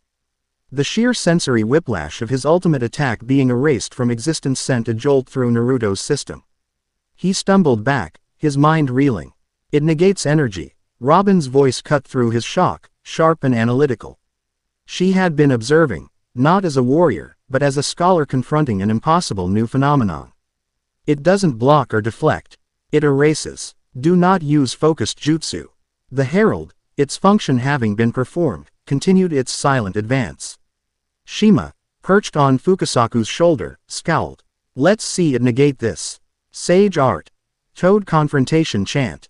The two elder toads puffed out their chests and unleashed a powerful, disorienting croak, a sound-based genjutsu so potent it could paralyze entire squadrons of shinobi by attacking their minds and spirits. The sound waves washed over the herald, a visible distortion in the air. The creature didn't even twitch. The genjutsu, searching for a mind to invade, a spirit to disrupt, found nothing. It was like trying to drown a rock. The sound waves simply passed through it, finding no purchase, and faded into nothing. It has no mind to attack, Fukasaku said, his voice grim. This is a weapon beyond our understanding. The creature was now only a few yards away. It raised its hand, not to strike, but simply to point. A sphere of that same energy-devouring void, now the size of a melon, formed at its fingertip and shot towards them. It wasn't fast, but it was relentless. It wasn't an attack of fire or lightning, it was a projectile of pure absence. Move, Naruto yelled. He grabbed Robin's waist and leapt sideways, the black sphere sailing past them. When it touched the ground where they had been standing, it didn't create an explosion. A perfect, semi-spherical chunk of the earth, stone, and grass simply ceased to be, leaving a hole with unnaturally smooth edges, as if a giant had scooped out the very fabric of reality. They were fighting a concept. How do you punch a hole in logic? We can't fight it on its terms, Naruto gritted out, landing in a defensive crouch. He was fighting blind, his instinct screaming at a threat he couldn't feel coming. Every instinct told him to gather a massive amount of power and overwhelm it, but he'd already seen that fail. Then we must force it to fight on ours, Robin said. Her eyes narrowed in intense concentration. She was looking past the creature, at its movements, its logic. It's efficient. It expends the minimum possible energy to negate the maximum possible threat. When you used the Rasengan, the void was the same size as your attack. It responds in proportion, so we give it something too big to swallow. Naruto asked, catching her train of thought. Or we give it too many things to swallow at once, she countered. She placed her hands together in a cross shape in front of her. It is focused on you. You are the nexus of power. You are the primary threat. Distract it. Naruto didn't need a second prompting. He formed a cross-shaped seal. Shadow Clone Jutsu. A dozen Narutos exploded into existence, scattering in all directions, each one forming a Rasengan. It was a classic Uzumaki tactic. Overwhelm the enemy with numbers and impossible choices. The herald stopped, its blank face tilted almost imperceptibly. For the first time, it was confronted with a chaotic, illogical threat. Its programming, its very nature, was one of singular purpose. The clones all charged at once from every direction, screaming battle cries that were a defiant roar of life in the face of the herald's silence. The creature's response was brutally, terrifyingly efficient. It didn't try to create a dozen small voids. Instead, a wave of negation pulsed outwards from its body in a perfect sphere. The first 5 clones and their Rasengans dissolved into nothingness the moment the wave touched them. But the pulse had a range, and the other 7 clones were outside of it. It was the opening Robin had been waiting for. See and fleur, she commanded. 100 arms sprouted from the ground around the herald, a forest of limbs erupting from the ancient stone.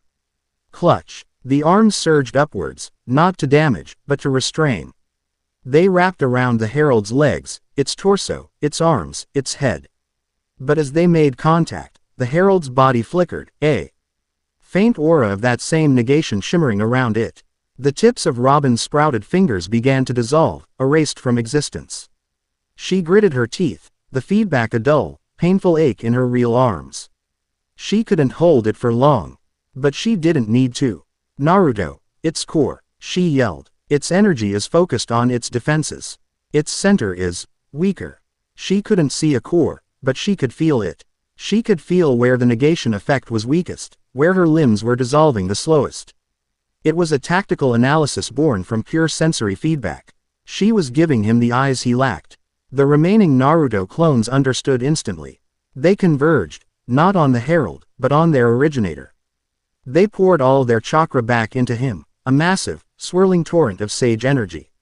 Naruto's body glowed, a miniature sun of golden light. He began to gather the energy for a tailed beast bomb, a sphere of positive and negative chakra that could level a mountain. The herald, still entangled in Robin's dissolving arms, immediately identified the new, greater threat. The shimmering aura around its body vanished, redirecting its power. A void, far larger than any before, began to form in front of its chest, preparing to intercept and consume the ultimate attack. No, Naruto, not a jutsu, Robin shouted, her voice strained as more of her power was erased. Don't give it something to negate. Give it something it can't process. Naruto froze, the tailed beast bomb half formed in front of him. What did she mean? How could you attack without an attack? He looked at her, at the strain on her face, the absolute conviction in her eyes. The trust between them, forged in the fire of her past and solidified by the prophecy of the toads, was absolute. He didn't understand, but he believed her. He let the tailed beast bomb dissipate. The herald's forming void wavered, its purpose momentarily confused. And in that moment, Naruto did something insane. He let go. He let go of control. He let go of jutsu, of form, of technique. He was a perfect sage, a master of gathering the life force of the world. He stopped gathering it into himself and simply opened the floodgates. He became a conduit. A tsunami of pure, untamed natural energy erupted from his body. It wasn't an attack. It had no shape, no direction, no singular intent. It was the raw, chaotic, life-affirming energy of Mount Myoboku itself. A tidal wave of creation, of life, of croaking toads and growing trees and buzzing insects, all unleashed in a single, roaring instant. The herald was a being of order, of negation, of silence. It was designed to erase focused threats. It was not designed to withstand an ocean of pure, chaotic life. The raw sage energy washed over it, and the creature's system overloaded. The void it was trying to form collapsed. Its bone-white form began to flicker and distort, unable to process the sheer, unadulterated aliveness of the energy flooding it. It was a vacuum cleaner trying to suck up the sky. Its form began to crack. Fissures of golden light spread across its serene face. It wasn't being destroyed by force, but overwhelmed by a concept antithetical to its very existence. With a final, silent shudder, the herald of the arbitrator crumbled, dissolving not into nothingness, but into a shower of inert, lifeless dust that settled on the ancient stones. The torrent of energy ceased. Naruto collapsed to one knee, the sudden expenditure of so much raw power leaving him dizzy and gasping. Robin, released from the strain, rushed to his side, supporting him before he could fall. The silence that returned to the mountain was not the oppressive void of the herald, but the stunned silence of victory. Fukasaku and Shima hopped over, their ancient eyes wide with a mixture of relief and horror. You did it, boy, Fukasaku said, his voice trembling slightly. You beat a being of pure law. That wasn't a fight, Naruto panted, leaning heavily on Robin. That was an argument. And we just barely won. The victory felt hollow. It had taken everything they had, a perfect strategy, and a wild, desperate gamble, just to defeat a single messenger. And that is the problem, Shima said grimly. That was just a herald. A pawn sent to test your capabilities. The arbitrator itself, its power would be 1,000 times greater. The chilling truth settled over them. They had won the battle, but in doing so, they had revealed the full extent of their hand to a cosmic entity. The arbitrator now knew about their synergy, their tactics, and the unique way Naruto could weaponize sage energy. It would not make the same mistake twice. We can't stay here, Robin said softly, looking at the scar on the earth where the herald's void had erased a piece of the mountain. We brought this danger to your home. The next time, it will not send just one. Naruto looked at Fukasaku and Shima, his heart heavy with guilt. She's right. We have to go. We're putting you all in danger. Fukasaku nodded slowly, his gaze ancient and wise. The prophecy did not say your path would be easy. But it did offer a clue, did it not? Something to aid you in your journey. Naruto's mind racked back to the words of the great Toad Sage. There was no mention of a weapon, no hint of a jutsu. He looked at Robin, whose own mind was already sifting through the poetic lines, her scholar's intellect searching for a hidden meaning. He was so focused on her, on the quiet strength in her eyes, that the memory of a different prophecy, from a different time, surfaced. The one that had led him to Jiraiya, to his training. A detail from the full, extended text that the great Toad Sage had shared with his master years ago. The Sunstone, Naruto breathed, the words coming to him in a rush. The old geezer's prophecy to Pervy Sage. It mentioned a Sunstone, an artifact of the Uzumaki clan, lost when our homeland was destroyed. It was said to amplify and store natural energy on a massive scale. If such an artifact exists, Robin mused, her mind immediately latching onto the possibility, it could potentially create a field of natural energy so dense it would act as a cloak. It could hide our heart songs from the arbitrator's sight. It was a long shot, a desperate hope based on a fragment of a memory. But it was the only lead they had. The land of whirlpools, Naruto said, a new resolve in his voice. My ancestral home. If the Sunstone is anywhere, it's there. He stood up, his strength slowly returning, and looked at the path leading away from the Toad Shrines. The road ahead was unknown. The enemy was cosmic in scale, but for the first time, he wasn't just reacting. He had a quest, a destination. He looked down at Robin, who stood beside him, her presence a quiet, unwavering source of strength. They had faced a being of pure nothingness and won. They had proven that their bond was more than a mystical connection, it was a strategic and emotional reality. They were a team. Then that is where we will go, she said, her voice leaving no room for doubt. Together, they turned their backs on the relative safety of Mount Myoboku and prepared to step back into a world that was now hunting them. Ready to face a god, united by a silent song. Chapter 6 End. Chapter 7. The Journey for the Sunstone. The sea was a vast, unforgiving expanse of slate gray, and the small fishing boat they had procured felt like a fragile leaf on its surface. For 3 days, they had sailed, leaving the familiar shores of the land of fire far behind. The journey was a harsh teacher. They led a sudden squall that nearly tore their sail to ribbons, navigated through a disorienting fog that deadened all sound, and subsisted on military rations and the few fish Naruto could catch with a chakra-laced line. It was exhausting, relentless, and strangely liberating. Here, on the open water, the cacophony of the world was gone. There were no heart songs but their own, the cry of gulls, and the deep, ancient rumble of the ocean itself. For Naruto, it was the first true silence he had known since his sage mode had changed. It was a relief so profound it was almost painful. He sat at the tiller, his hand steady, his eyes on the horizon. Robin was nearby, mending a tear in the sail with the meticulous precision she applied to everything. In the quiet rhythm of their shared duties, a new kind of intimacy had taken root. It wasn't born of grand declarations or dramatic moments, but of the simple, unspoken trust of two people depending on each other for their survival. Do you regret it? Naruto asked, his voice low, almost carried away by the wind. Leaving Mount Myoboku. They were in danger because of us. Robin didn't look up from her work, her needle weaving a neat, strong seam. The herald was an instrument of the arbitrator. Its purpose was to test and observe you. That confrontation was inevitable, Naruto. Had it not happened on the mountain, it would have happened in Konoha. With far more devastating consequences. From a strategic standpoint, isolating the conflict was the most logical course of action. He managed a small smile. She had a way of taking his guilt, a chaotic and emotional thing, and reframing it with a scholar's calm logic that made it seem manageable. You always know the right thing to say. I'm merely stating the facts, she replied, though he could hear the soft, warm note of affection in her heart song that belied her detached tone. She finished her stitch and finally looked at him, her dark eyes reflecting the gray of the sea. You, on the other hand, are guided by a heart that feels the weight of the entire world. It is your greatest strength, and, I suspect, your heaviest burden. He had no answer for that. She was right. He steered the boat, feeling the steady, comforting hum of her heart beside him, a single, clear note in the vast, empty symphony of the sea. On the 4th day, they saw it.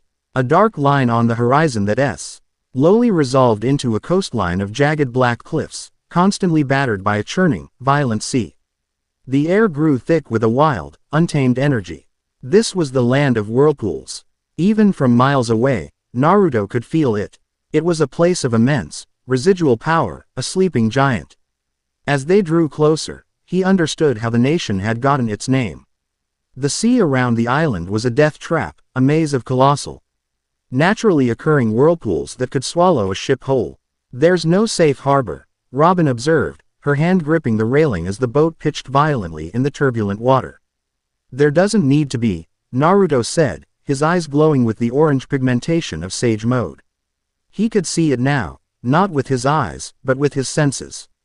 The whirlpools weren't random. They were a defensive grid, a natural fortress, and like any fortress, there was a key to the gate. He could feel the currents of natural energy, the safe passages flowing between the vortices like veins in a leaf. Follow my lead. When I say turn, you turn. Hard. What followed was a terrifying, exhilarating dance with death.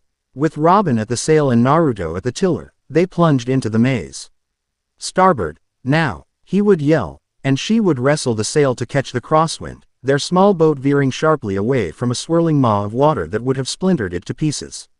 They navigated the churning channels, the raw power of the sea a deafening roar around them, working in the same perfect, unspoken synergy they had discovered in battle. They were a single unit, instinct and intellect, moving as one. Finally, they broke through the last vortex and entered a bay of unnaturally calm, turquoise water. The contrast was breathtaking. Before them lay the ruins of Uzushiogakure, the village hidden in the whirlpools. It was a ghost city. Grand, spiraling towers, built from a stone that seemed to drink the light, lay crumbled and broken. Moss and ancient vines snaked over broad, empty plazas. The symbol of the Uzumaki clan, a proud, swirling spiral, was carved into every remaining surface, a testament to a vibrant culture now lost to time. Naruto stepped onto the shore, and a jolt went through him. It was a feeling of homecoming. He could feel the echoes of his ancestors in the very stones, a faint, residual hum of powerful, life-loving chakra. He could hear the ghost songs of a people who laughed loudly, loved fiercely, and possessed a staggering power they had treated not as a weapon, but as a part of life itself. He felt a profound sense of connection, and an equally profound sense of loss for a home he had never known.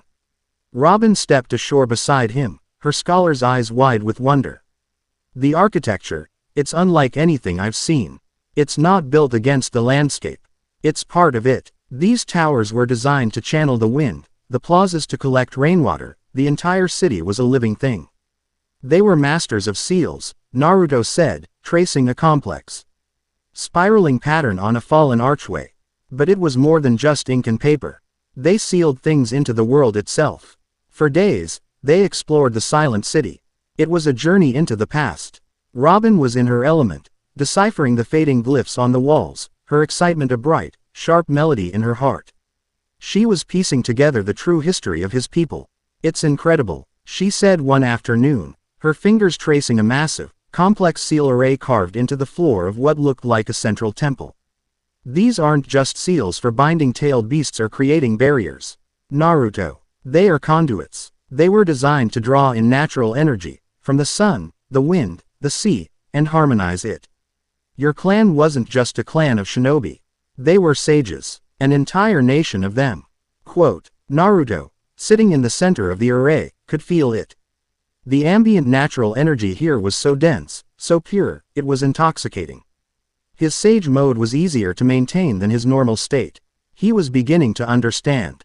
The Uzumaki weren't just related to the Senju, they were a core part of the Sage of Six Paths, legacy, entrusted with the deep, foundational knowledge of natural energy itself.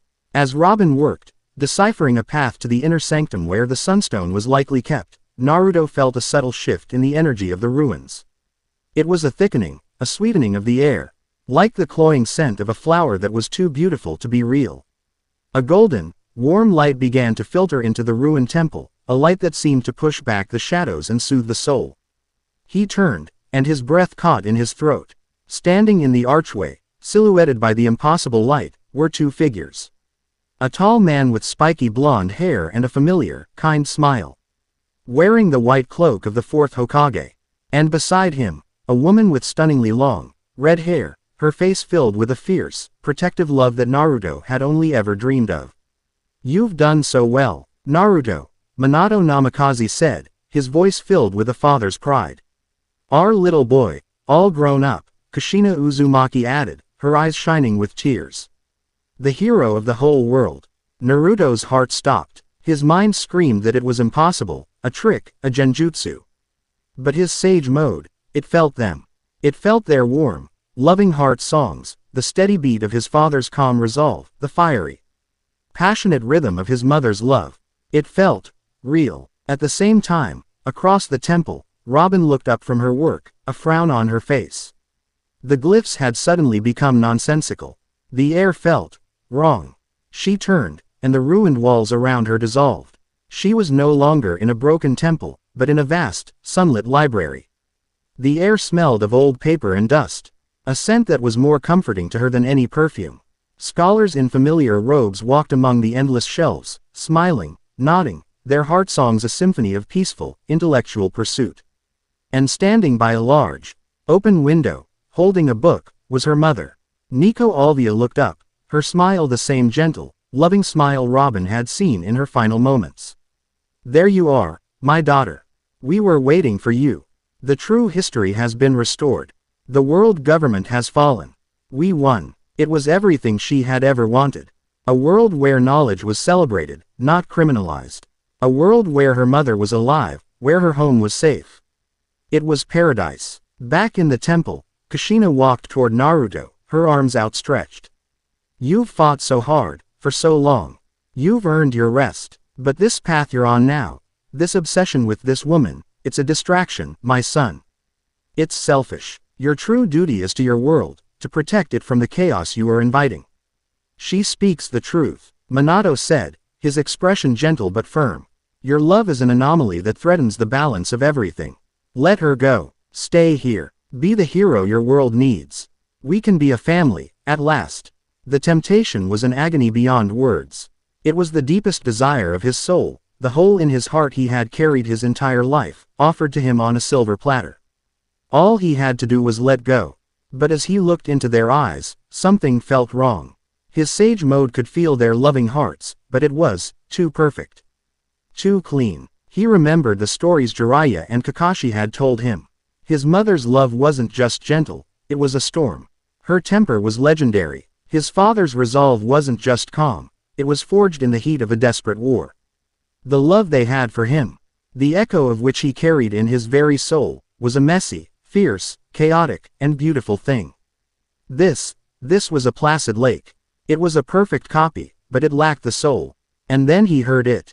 Faintly, almost imperceptibly, buried deep beneath the perfect harmony of his parents' heart songs, was another melody. A quiet, resilient thread of sorrow and steel. It was Robin's true song, distant and muted, but there. She was still here. In her sunlit library, Robin felt a similar dissonance. This world was perfect. Her mother was here. The scholars were safe. But as she looked at her mother's smiling face, she felt a strange emptiness. The joy she should have felt was hollow. She had her past, but she had lost her future.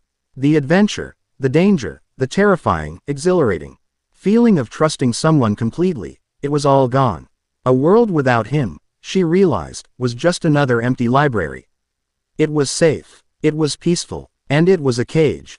"I'm sorry, Mom," she whispered, a tear tracing a path down her cheek. "But this isn't my home anymore." At the same time, Naruto took a step back from his parents, shaking his head. "You're not them," he said, his voice thick, with a pain that was sharper than any blade. "My mother would have hugged me so hard she'd have cracked a rib, and then yelled at me for being reckless. My father, he would have trusted my choice. Because that's who they were." He closed his eyes, focusing on that one, true note. "My home is with her."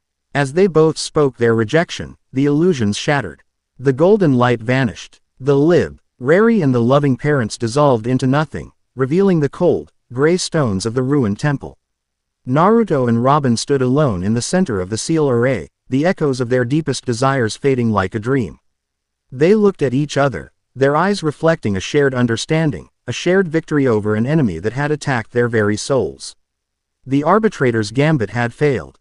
It had offered them their perfect individual pasts, believing any logical being would choose that over a dangerous, uncertain future. It could not comprehend a bond that was forged not in perfection, but in shared brokenness. A love that chose the messy, painful truth of the present over the clean, beautiful lie of the past. As the last vestiges of the illusion faded, the massive seal array on the floor began to glow, its intricate lines filling with a soft, golden light. A section of the floor slid away, revealing a stone staircase leading down into the darkness. They had passed the test. The path was open. They descended into a circular chamber deep beneath the temple. The air hummed with an almost overwhelming concentration of natural energy. In the center of the chamber, resting on a simple stone pedestal, was a crystal. It was the size of a human heart, and it pulsed with a warm, internal light, seeming to breathe in time with the rhythm of the world itself. Veins of pure, golden energy swirled within it, a miniature sun held captive in crystal. This was the sunstone. Naruto reached out a hand, and as his fingers brushed its surface, he felt a jolt of pure, life-affirming energy surge through him. The stone's heart song was the song of the world itself, ancient, powerful, and deeply, profoundly alive. He looked at Robin, a grin spreading across his face, real and triumphant. They had been tested. They had been tempted, and they had chosen each other. With the sunstone in their possession, they were no longer just running. Now, they could begin to fight back. Chapter 7 End. Chapter 8. The Arbitrator's Gambit. The moment Naruto's fingers closed around the sunstone, the chamber became the heart of the world. A wave of pure, life-giving energy surged up his arm, not violent or overwhelming, but a deep, resonant hum that synchronized with his own chakra. It felt like coming home. The stone pulsed in his palm, a steady, warm beat, and his sage mode flared to life, not as a state he had to enter, but as his new, natural way of being. The connection he felt to Robin, once a focused beam he had to consciously project, was now as effortless and constant as breathing.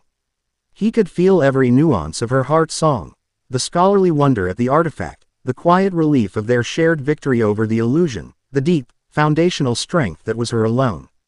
He turned to her, a triumphant grin spreading across his face, and in the golden light of the sunstone, he saw his own feelings reflected in her eyes. It was a perfect, unspoken moment of unity. They had found their shield. And then the music of the world changed. It wasn't a sound, it was a cessation. The vibrant, chaotic hum of natural energy that filled the chamber didn't just quiet down, it was forced into a state of unnatural, perfect order. The wild, living song of the ruins was flattened, harmonized into a single, sterile, unwavering note.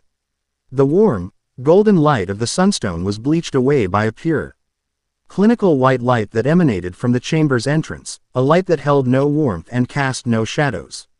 They turned, and Naruto instinctively stepped in front of Robin, holding the sunstone aloft like a torch against the encroaching stillness. A being floated down the stone staircase. It wasn't a herald, it was the source. Its form was both simple and impossibly complex, a humanoid shape made of pure, geometric light, constantly shifting in subtle, mathematical patterns. It had no face, only a smooth, featureless surface that radiated a profound and terrifying serenity. It did not feel like a living thing. It felt like a law of physics that had decided to take a walk. This was the arbitrator. It stopped at the base of the stairs, its presence sucking all the chaotic warmth from the chamber. There was no malice, no anger, no killing intent. There was only the cold, dispassionate aura of absolute purpose.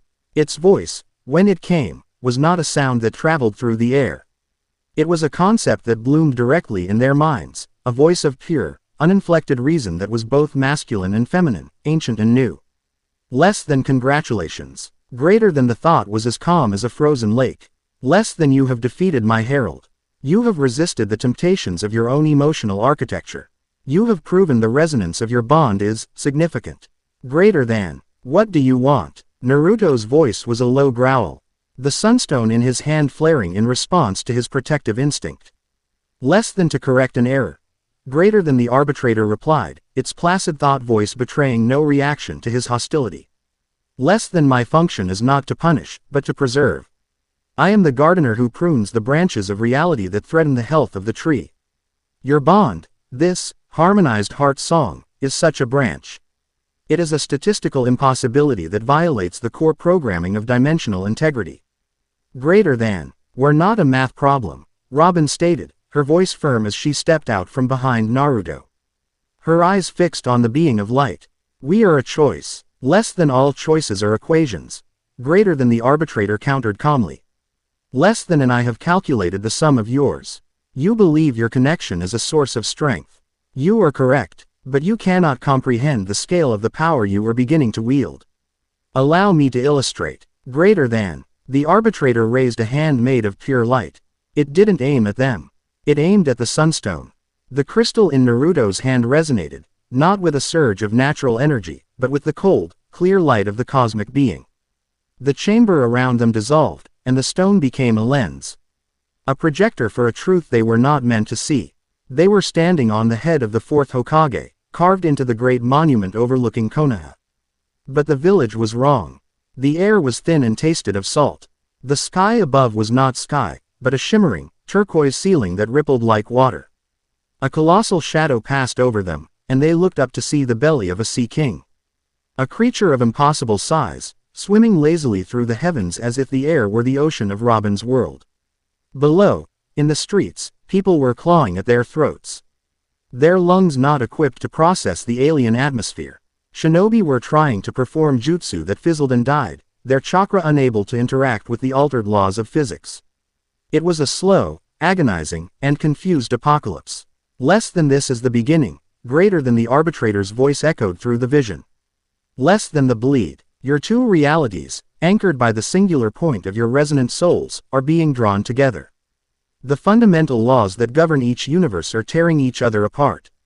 Greater than. The vision shifted. They were no longer in Konoha, but floating in an endless, star-dusted void. Naruto's senses, amplified by the vision and the sunstone, expanded to an impossible degree. He could feel it, the promise of his power, taken to its horrifying conclusion. He could hear hearts, not just in Konoha, not just on his planet. He could hear the heart songs of every living, feeling being in a dozen realities, 100, 1,000. Trillions upon trillions of souls, all singing their songs of joy, pain, fear, love, and hate at the same instant. The sound was not a symphony. It was a psychic scream that threatened to tear his consciousness to shreds. It was the cacophony of all existence, a wave of pure, unfiltered emotion that was a form of total annihilation. Less than, this is the crescendo. Greater than, the arbitrator explained, its voice a steady anchor in the storm of screaming souls. Less than, the cacophony of souls. The power you wield, to hear the truth of a heart, will grow until it shatters the barriers between all hearts. There will be no more secrets. No more privacy. No more individuality. Only a single, shared, eternal moment of absolute, agonizing empathy. It will be the death of the self. Greater than. Then, the final vision. The screaming stopped. The void itself began to crack, like a pane of black glass struck by a hammer. Worlds, dimensions, realities, they crumbled, turning to dust, falling away into an endless, silent, white nothingness. The end of everything. The visions faded, snapping the back to the stone chamber beneath the ruins. They were both panting, their faces pale, the psychic echo of universal death clinging to them like a shroud. Naruto's hand, holding the sunstone, was trembling. He, the boy who had dreamed of connecting everyone, had just been shown that his ultimate success would be the ultimate destruction. Less than, this is the inevitable result of your equation. Greater than, the arbitrator stated, its voice devoid of triumph, filled only with the certainty of its calculation. Less than, but I am not a monster. I am a programmer, and this bug can be corrected with minimal data loss. I offer you a choice. A logical, compassionate choice. Greater than. The being of light extended its hand. In it, two spheres of light appeared. Less than, option A. I will sever the thread that connects you. Your memories of this time, of each other, will be carefully and painlessly erased. Nico Robin, you will be returned to your world, to the ruins of Jaya, at the precise moment you left. You will feel as though you blinked, and found a strange new glyph on the stone before you. Naruto Uzumaki, you will remain here. The memory of her will fade into a nameless ache, a dream you can't quite recall. The branch will be pruned. Both your worlds, and all others, will be saved. The cost is a memory you will not even know you have lost. It is the greatest good. Greater than. It paused, the silence in the chamber stretching for an eternity. Less than option B. You may refuse. You may keep your bond, your memories, your love. And you will bear witness as the visions I have shown you become reality.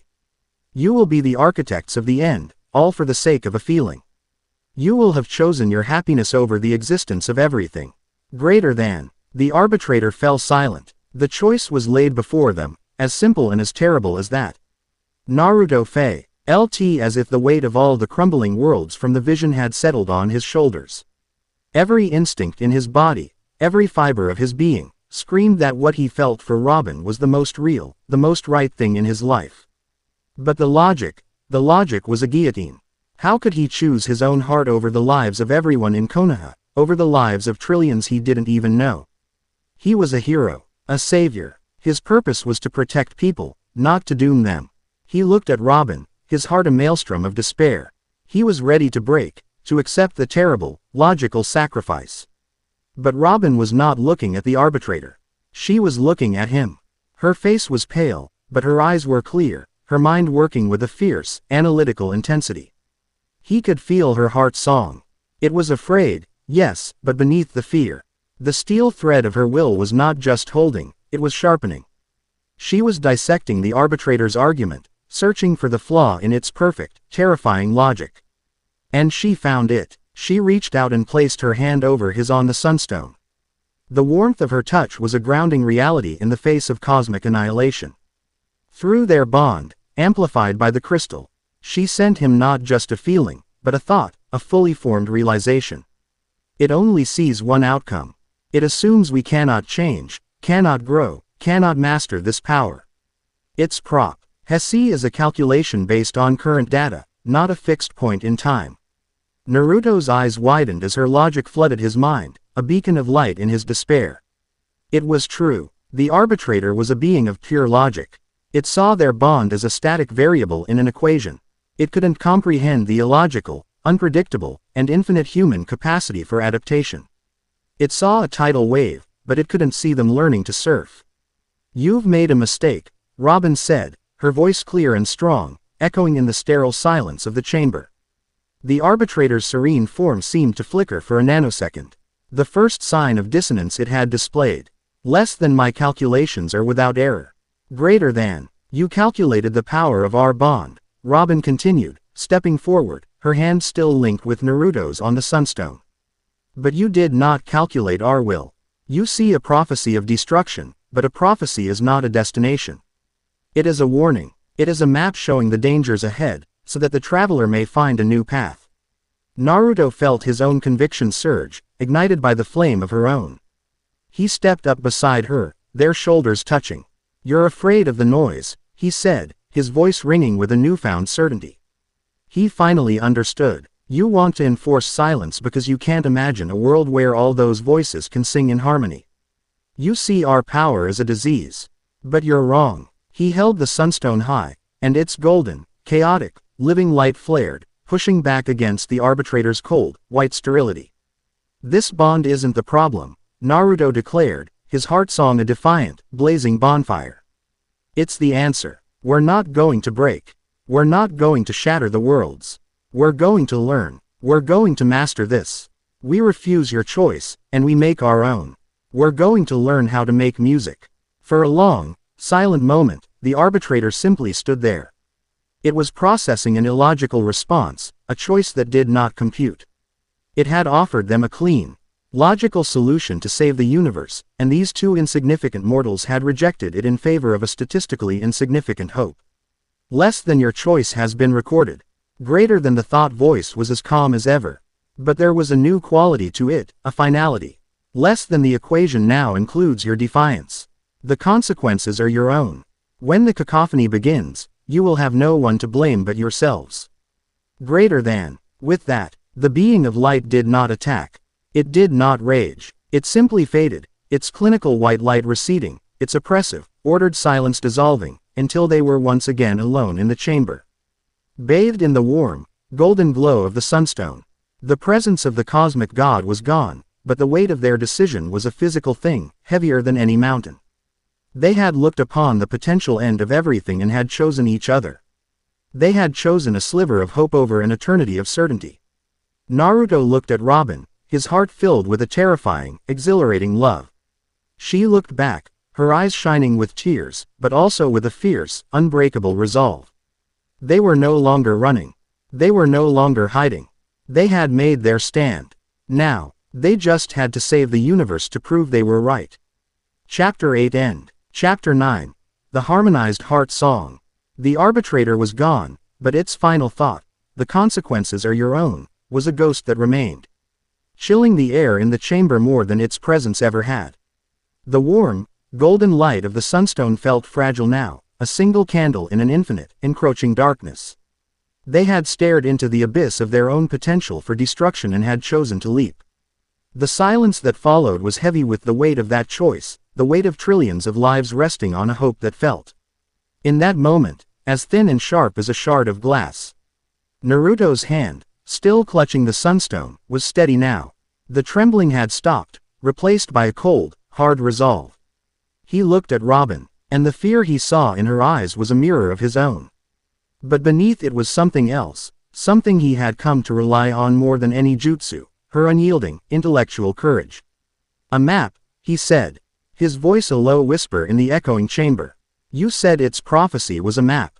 Every map has a destination," she replied, her hand still resting over his on the stone. "The arbitrator believes ours is a cliff. We have to prove it's a horizon." Before another word could be spoken, the world began to prove the arbitrator right. It started subtly, a faint, high-pitched whine that seemed to come from inside their own skulls. The air in the chamber grew thin, and the steady, golden light of the sunstone began to flicker, as if struggling against an invisible interference.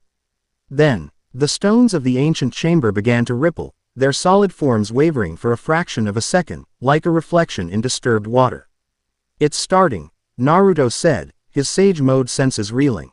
The orderly flow of natural energy around them was fraying, becoming tangled and chaotic. He could feel reality itself starting to stretch, its fabric groaning under a strain it was never meant to bear.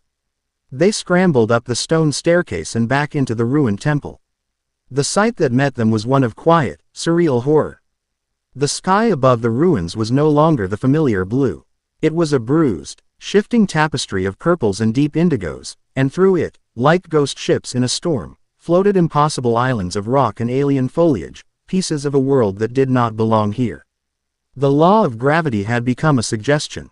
A loose stone from a crumbled archway floated lazily upwards, only to be crushed by a sudden, localized increase in pressure. The air tasted of ozone and brine, a mixture of the land of whirlpools and Robin's endless sea. The bleed was happening. The first stage of the cacophony was upon them. And with it, the arbitrator returned. It did not descend the stairs this time. It simply was, coalescing in the center of the temple plaza, its form more solid, more defined, its internal light no longer a shifting pattern but a hard, unwavering white. It had shed the pretense of a debater. It was now an executioner. Less than the error has begun to cascade. Greater than its thought voice was flat, a clinical diagnosis of a terminal illness. Less than preventative measures have failed. The system requires a hard reset. The anomaly must be deleted. Greater than. It raised a hand, and the very concept of space between it and them warped. It was suddenly there, directly in front of them, its other hand outstretched. Aiming for the sunstone. It wasn't an attack of speed, but of absolute finality. Naruto reacted on pure instinct. He shoved Robin behind him and met the attack not with a jutsu, but with the raw, chaotic power of the sunstone itself. He poured his will into the crystal, and a torrent of golden, untamed natural energy erupted outwards, colliding with the arbitrator's advance. There was no explosion. There was only a terrible, grinding sound, the sound of two antithetical concepts warring for dominance. The arbitrator's aura of pure order and negation met the sunstone's font of pure chaos and creation. Where they touched, reality flickered, sizzling into static. The arbitrator was pushed back, its perfect form wavering for a moment. It had underestimated the raw power of the Uzumaki artifact. But it did not make mistakes for long. Less than variable quantified, greater than it raised both hands. The air around them grew heavy, thick with a suffocating order.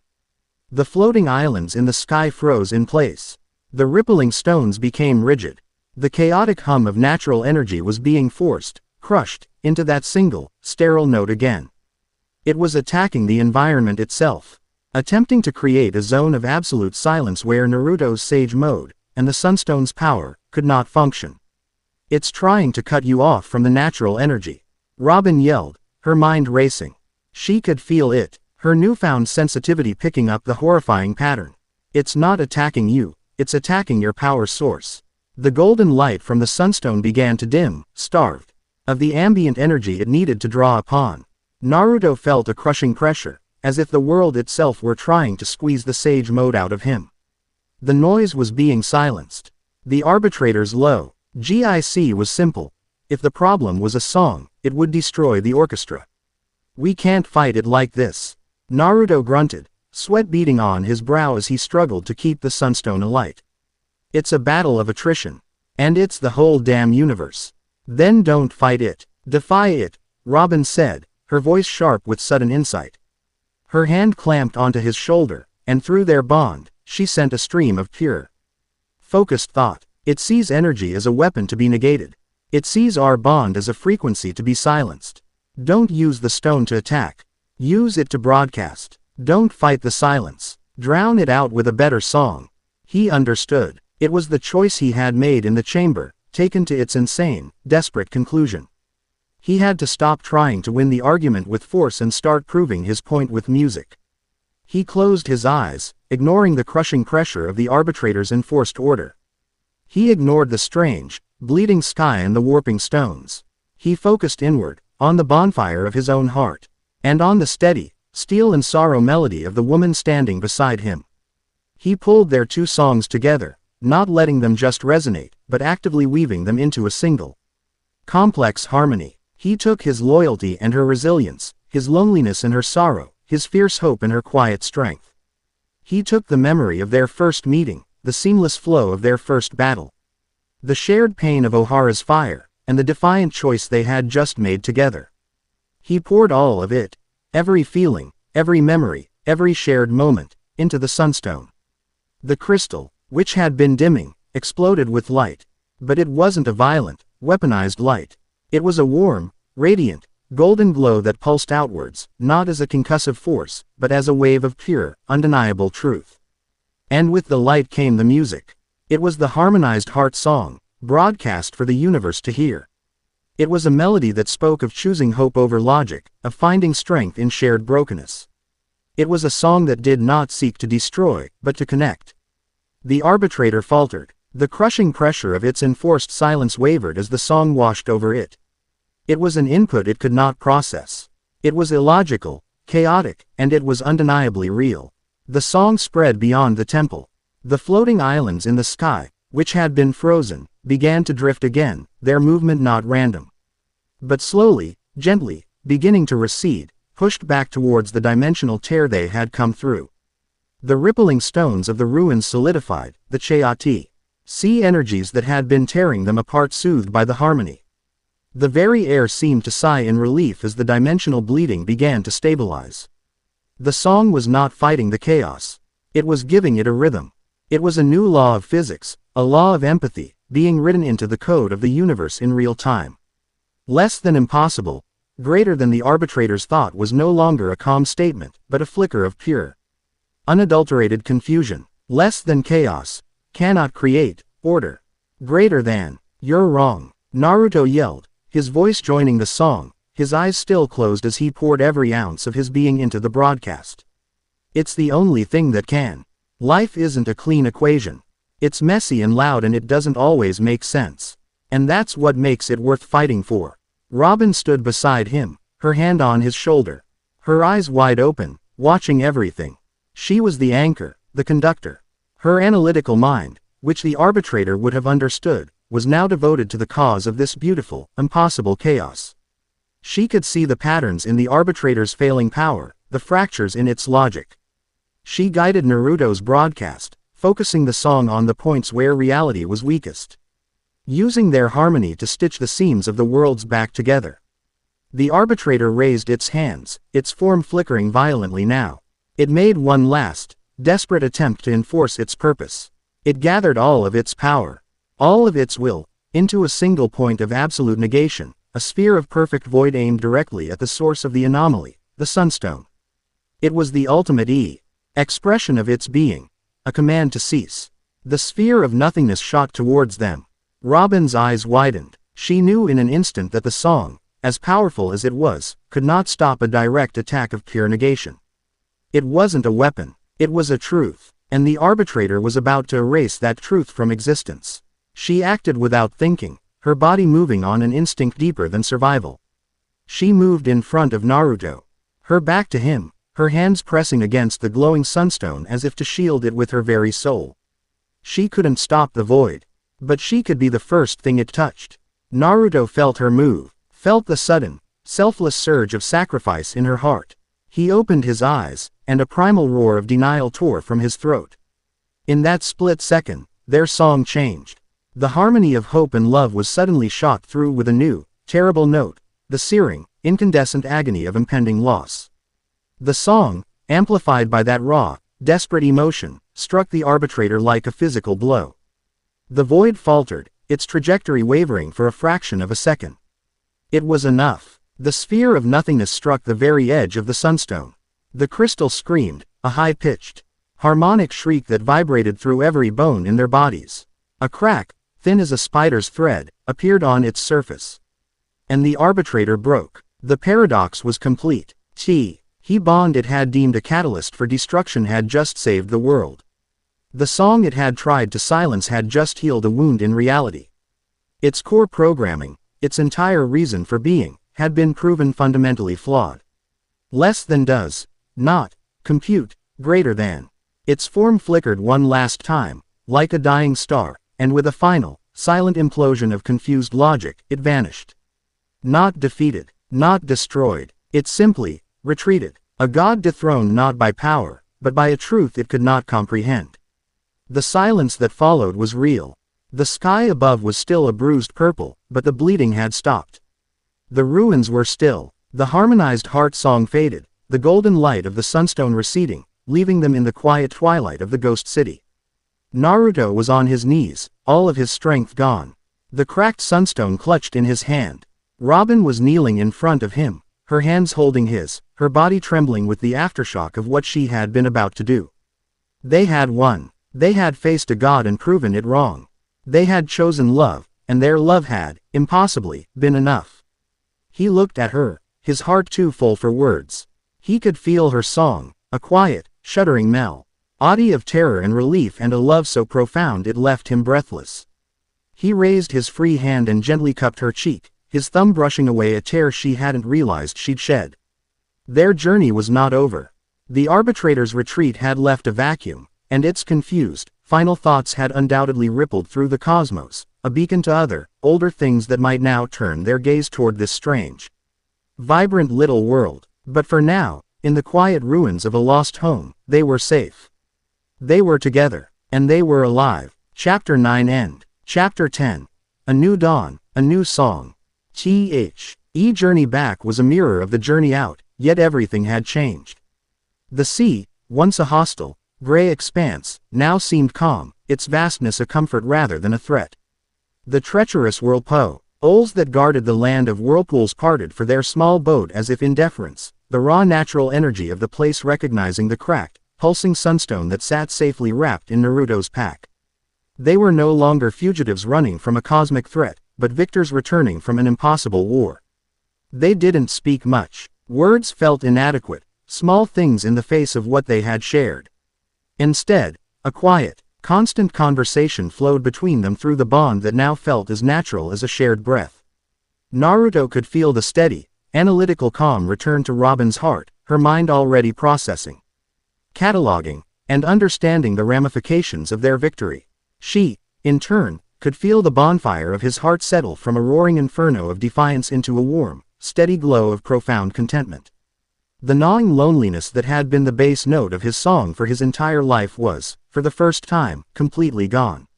When the familiar green coastline of the Land of Fire appeared on the horizon, Naruto felt a pang of something he didn't expect: reluctance. The world of men, with its noise, its politics, its endless chorus of petty fears and ambitions, was waiting. The silence of the sea, with only her song for company, had been a kind of paradise. Robin, feeling his hesitation, placed her hand on his. "We are not the same people who left," she sent to him. A thought as clear as spoken words. The noise will not sound the same. She was right. As they walked through the grand gates of Konoha, the familiar symphony of the village washed over Naruto, and it was utterly transformed. He still heard it all. The merchant's anxiety, the lover's quarrel, the child's scraped knee, but it was no longer a cacophony. His experience with the Sunstone, the act of harmonizing not just with Robin but with the very fabric of reality, had given him a new kind of clarity. He could hear the individual notes, but he could also hear the way they fit together, the complex, messy, beautiful music of a living community. He could finally see the currents, not just the waves. Their return caused an immediate sensation. Kakashi met them at the gate, his expression carefully neutral. But his heart song was a frantic, relieved staccato. Shikamaru was with him, his usual lazy tune underscored by a deep, resonant respect. The elders, Homura and Kaharu, watched from a high window in the Hokage Tower. Their hearts a confused mix of suspicion and grudging awe. The entire village seemed to sense that the hero of Konoha had returned fundamentally changed, accompanied by the quiet, enigmatic woman who was now inextricably a part of his story. In the Hokage's office, the debrief was brief and surreal. "So, to summarize," Kakashi said, rubbing his temple as if warding off a migraine. "You were being hunted by a cosmic entity in charge of maintaining the balance of all reality because your feelings for each other were threatening to break the universe. You owned a mythical artifact from your ancestors, and then you defeated this god-level enemy not by hitting it, but by singing at it." Naruto grinned, scratching the back of his head. "Pretty much, yeah, when you put it like that. It sounds kinda crazy. It's the most ridiculous, insane, and terrifying thing I have ever heard," Shikamaru sighed, leaning against the wall. "And I fought a 10-tailed monster and an immortal religious fanatic. What a drag." Naruto placed the cracked sunstone on the Hokage's desk. It still pulsed with a soft, golden light, but it was dimmer now, its power expended in the final confrontation. "The arbitrator is gone, for now, but it said its retreat would leave a vacuum. Others might be looking this way now." The mood in the room grew sober. The immediate threat was gone, but the age of innocence was over. Their world was a part of a much larger, and much more dangerous, cosmic ecosystem. Kakashi looked at the stone, then at Naruto and Robin. He saw not a reckless boy and a suspicious outsider, but two people who had faced the end of everything and had returned, whole and united. He saw the future. "The village archives are in desperate need of a head librarian," Kakashi said, his visible eye crinkling in a smile as he looked at Robin. "Someone with a unique perspective on history. We could offer a full citizenship, a research grant, and a guarantee of non-interference from certain retired council members." It was more than an offer of a job. It was an apology, an acceptance, a formal welcome. Robin's heart song, which had been a calm, steady hum, swelled with a new, warm note of belonging, so pure and bright it made Naruto's own heart ache with joy. "I would be honored, Hokage-sama," she said, her voice holding a depth of gratitude that only Naruto could truly feel. Later, as the sun began to set, casting long shadows from the Hokage monument, Naruto and Robin stood on the roof of his apartment building, looking out over the village. The sounds of evening were rising. The clatter of dishes from open windows, the laughter of people heading home from work, the distant shouts of academy students in late-night training. "It's beautiful," Robin said softly, her eyes on the lights twinkling to life across the valley. "All those little songs, all those little lives, making one great piece of music." "I couldn't hear it before you," Naruto confessed, his gaze fixed on her profile. "It was just noise. You taught me how to listen." "And you," she replied, turning to face him, her hand finding his, their fingers lacing together, "taught me that it was safe to be heard." He looked at her, at this impossible, brilliant woman who had traveled across worlds and had walked through the fire of his soul as if it were her own. He saw the echoes of Ohara in her eyes. The resilience forged in 20 years of solitude, and the quiet, unwavering love that was now his anchor. He no longer needed to actively listen for her heart song. It was a part of him now. A melody woven into his own.